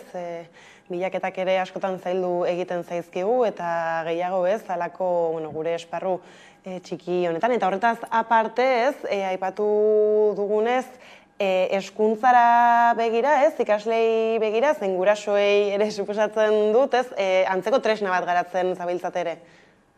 Bai, kontuan izanik baliabide zerrenda orokor bat dugula, hor helburua da ahalik eta ikusentzunezko gehien sartzea eta sareetan jendeari eskatu egiten diegu, ez? Zerbait sortzen bada edo jadani sortutakoa bada, mesedez esateko eta horrela hori ere gehitu egiten dugu.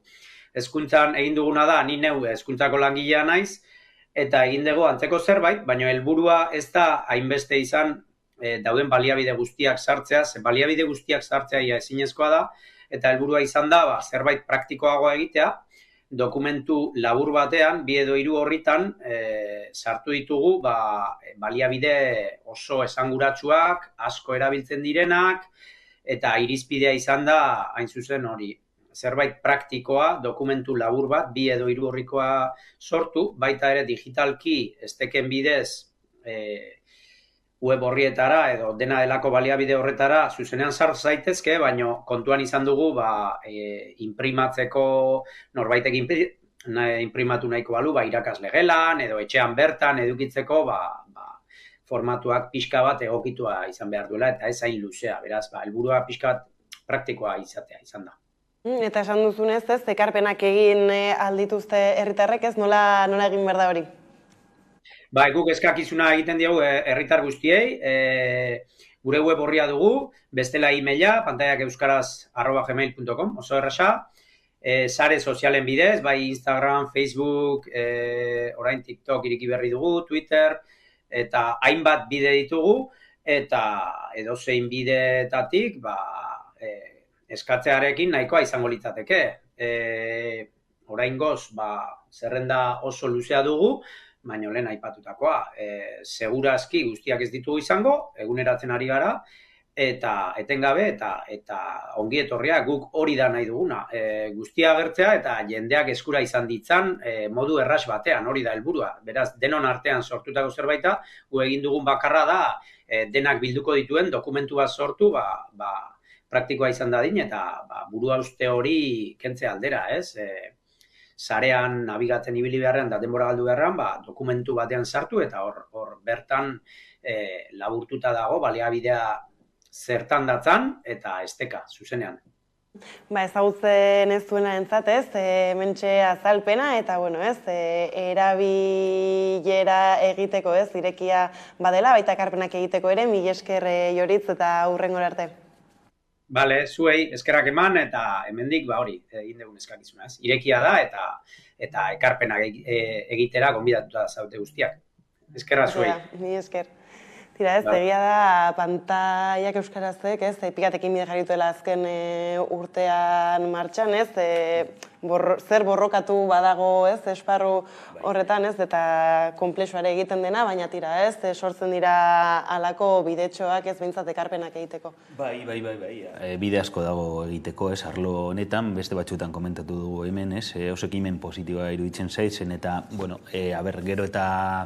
gero eta, pantaila gehiago erabiltzen ditugu egunero, eta gero eta garrantzitsua dira eta presente dauze munduan, internet, sare sozialak, mota guztietako plataformak, Netflix edo HBO bezalakoak, eta, klaro, hemen arrisku bat dago, beti hizkuntza handienak, gaztelera, ingelesa, berdin zait frantsesa, irabaztea gero eta leku gehiago eta hizkuntza txikiak, euskara bezala, edo katalana edo galegoa bezala, galtzaile ateratzea, horregatik bermatu behar dugu, hor leku bat eukitzea, interneten, mugikorretan, plataformetan, euskarak leku bat eukitzea, eta zaila da hori, eta, borrokatu behar duzu multinazionalekin eta horrelakoekin, edo eta Espainiako gobernuarekin borrokatu euskarak minimo bat eukitzea streaming plataformetan, eta bide horretan gauz, eta horregatik lan asko dago egiteko eta lan gogorraina. Baina justu esaterako zerrenden asunta hau ere interesgarria esaten duzunaren aritik azkenan idozen bilaketa egiterak orduan handiak diren horiek agertzen zaizkigu batez ere eta hor badakigu zein hezkuntza. Ezkezuk nola negoziatuko duzu hemendik Netflix bezalako enpresa erraldoi batekin, horretarako behar izango duzu instituzioen bultza bai, eta ez bakarrik Eusko Jaurlaritzak izan alduen marginarekin, baizik eta Espainiako gobernuak duen bultzadarekin. Ze bestela ezinezkoa da hori bermatzea, zezu hemengo interlokutore bezala juten bazara Netflixekin hitz egitera, erantzuna izango da, ez da erantzunik egongo. Horregatik, mugitu behar dira tekla euskararen pisua hor bermatzeko eta euskara pantaila guztietan hori egoteko orduan, pantaiak euskaraz egin duen orain ekimen hau estekekin oso interesgarria iruditzen zait, begiratuko dut, zeni interesatzen zait, hori ikusten ditudan eduki asko euskaraz ikusteko aukera izatea. Ez da gainera hor jartzen zaiguna kontrama dela ohitu egin garela halako edukiak euskaraz ez ikustera, eta askotan pentsatu ere ez dugu egiten ez horretako aukera agian badugula edo izan marko genukela. Claro, igual ez duzu pentsatzen, eta jartzen duzu telebista edo Netflixa edo YouTube, eta, claro, ikusten duzu gazteleraz edo inglesez, pentsatzen ez dago euskarazko aukerarik, eta igual badago, horretarako oso interesgarri bitzen zait, bide horretan jarraitu behar dugu zen, eta, claro, triste izango zan, euskarazko aukera egotea, eta ez jakitea. Ez bizot, egia da, eta eskerrak ez geroz eta aukera gehiago badaudela, eta produkzioak, eta alako kontu guztiak geroz eta gehiago ere baditugula euskaraz, eta pintzat diote mailaren aldetik. Bai, eta nik adibidez, erabiltzen dudan filmin plataforman, ikusi ditut pelikulak eta seriak euskaraz badagoela, eta handitu egindala kopurua, eta badauz bebai euskarazko plataformak, horretarako streaming plataformak, edo podcastak bebai entzun ditut euskaraz, eta orain dela igual 5 urte, igual oso zaila esan, podcast euskaraz entzutea edo egotea hor. Bintza jendea badabil horretara biratortera lanan, horin bada importantea, eta orain hemendik frantziar estatura begira jarriko gara une batez, izan ere, atzo bozkatu zen, aukerari bazegoen referendum bitartez, erretreten erreforma bera atzera botatzeko, baina kasu honetan ezezkoa gailendu da, badukagu bideo bat eta helduko diogu.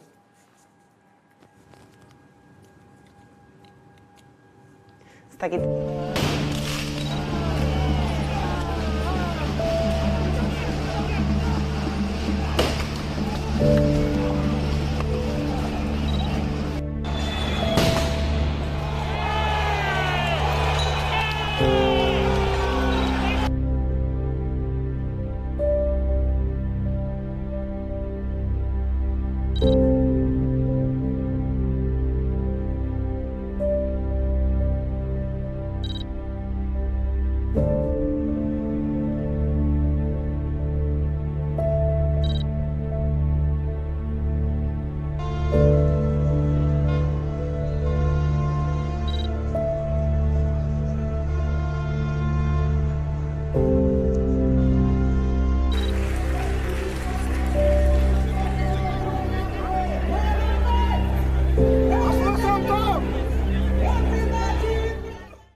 Hemen agian titularretan agertu zaiguna bai izan da, nola lehenbiziko argudietariko bat, kontxibena izan dela, nazioaren politika ekonomikoari dagokion erreforma bat ez dela.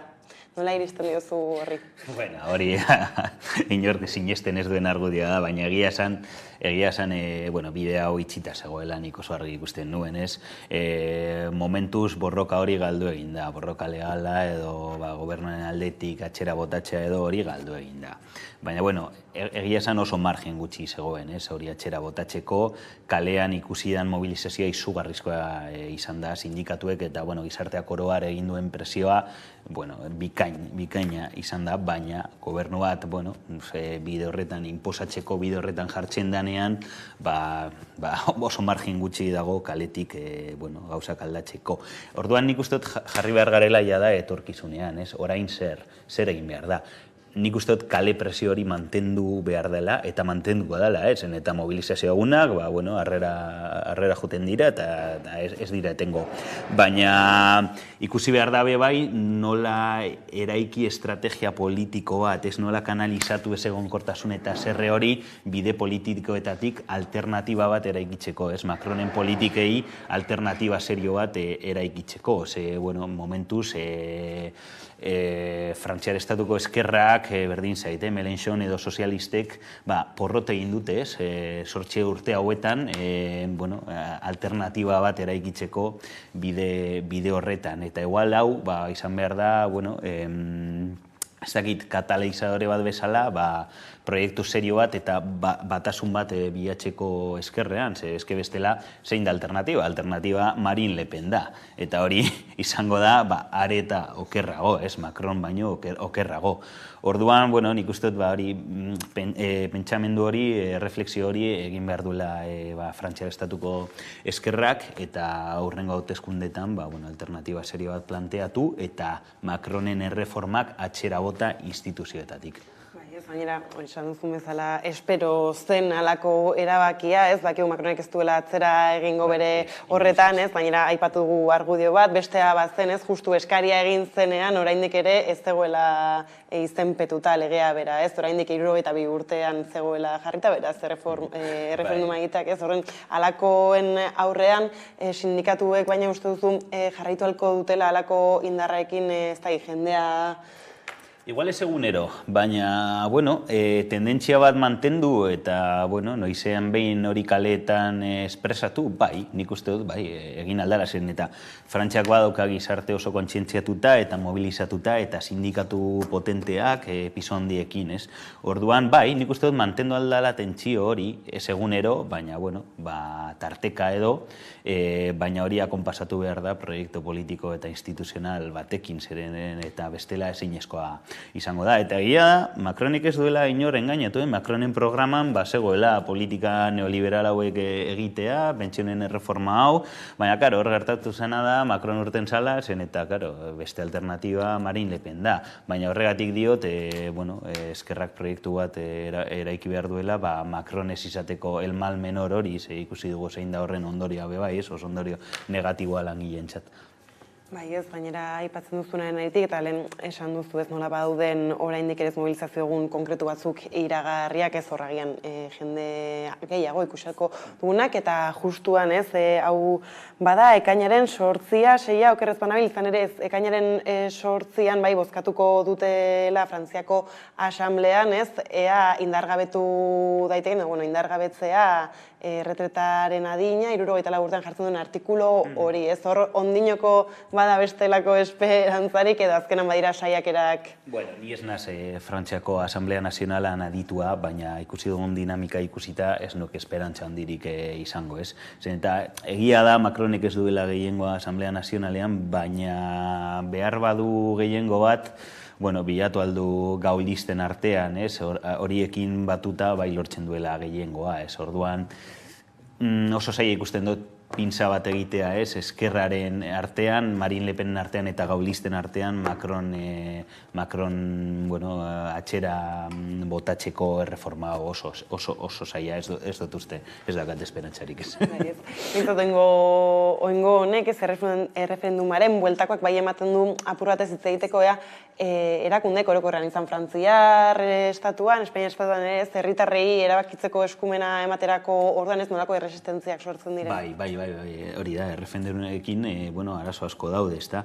Igual ez hainbeste beste herrialdeetan, oso kontsoliatutak dauzen demokrazietan, adibidez, Suitzaren kasua, Frantziatik gertu, Suitzaren kasua, oso demokrazia aurreratu da, eta denbora guztietan daude, ia kontu guztietarako populazioari deitzen erreferendunan, eta nik uste dut, demokraziak orokorrean, jarraitu nahi badute, bere existentziarekin, zabaldu behar direla, eta askoz ere profundizatu bide horretan, ezke demokrazia ezin da 4 urtean behin bozkatzera jutera, eta badaude, gizartean influentzia asko, eukiko duten lege asko, kontu asko, aldaketa asko, eta horrek ezin dira bakarrik Asamblea Nazional batean onartu. Horrek gizartearen baietza, eta bermea behar dute, politika irankorrak izateko.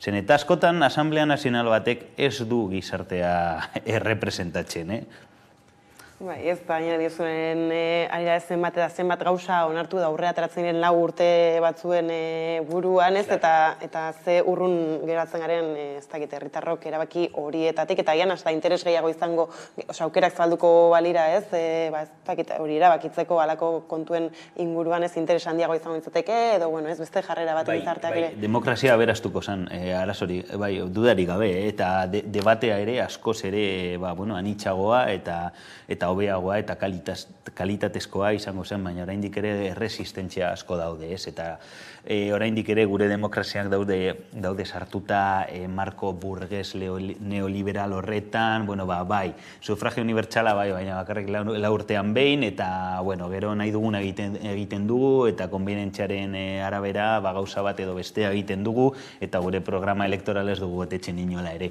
Eta, klaro, horregatik demokraziak dauzkaten krisi representatiboak ez momentu honetan, eta abstentzioa goraka horregatik gertatzen ari da hori. Eta horregatik pobretu egin dira sistema guztiak Europan. Baina gero ez dakidan maila diskurtsioa ez politika gintzan gero ikusten dugu nola geratzen denez, azken finean kontzentratzen da guzti hauteskundeak datozen horretan ez, eta azkenean nik esango nuke bintzat asko jaisten dela maila bera. Bai, debatea asko jaisten da, hori bakarrik hauteskunde momentuetan pizten da, edo aurrekontuak negoziatzen diren momentuetan edo horrelakoetan, baina egia da, legealdien zehar, oso hilda dago debatea tarte askotan, eta hori oso tristea da, egia esan erabakiak hartzen dira, tarte horietan, baina, klaro, ez dago, gizartea pizteko inolako mekanismorik edo eta horrelakorik, eta, bueno, bai, nik uste dut, bueno, birpentsatu behar dela sistema guzti hori zen, eta hori birpentsatzen ez bada, sistemak legitimitate guztia galduko du zen, eta momenturen batean, abstentzioa hauteskundeetan izango da izugarrizkoa. Eta horrek sistemak ere ezin du, toleratu, ez da, zen, eta azkenian suizidio bat izango zen. Orduan nik espero dut urrengo urteetan, bide horietan ez profundizatzea eta aldaketak ikustea. Eta abstentzia aipatu duzula bukatze aldera, gainan ditugun hauteskundei begira galdetze arren ez, zer nolako esperantzak dituzu edo zer zantzu nabaritzen dituzu hori abstentzioari begira? Egia da hauek gertuko hauteskundeak direla, ez, eta orokorrean, jendeak badoka interesa bere udalean gertatzen denari ikusita, ez, edo aldaketa bat gertatu aldanik, baina egia da abstentzio altua izango dela, nik ezagit, izango den 40 bat, 40 piku, baina bai, eta urte askotako tendentzia ikusten badugu, gorantz junda bai, hauteskunde lokaletan eta foraletan. Orduan nik uste dut tendentzia hori jarraituko duela eta abstentzioa gorantz egingo duela. Eta hurrengo hauteskunde generaletan bai, esango nuke, orain dela 4 urteko, baino mobilizazio gutxiago egongo dela. Adi egongo gara horretara, ziurrenik itzen berriz honen inguruan, mila esker Miguel gaur nirekin hemen izate arren. Eta orain jarraian eguneko albisteekin bueltatuko gara.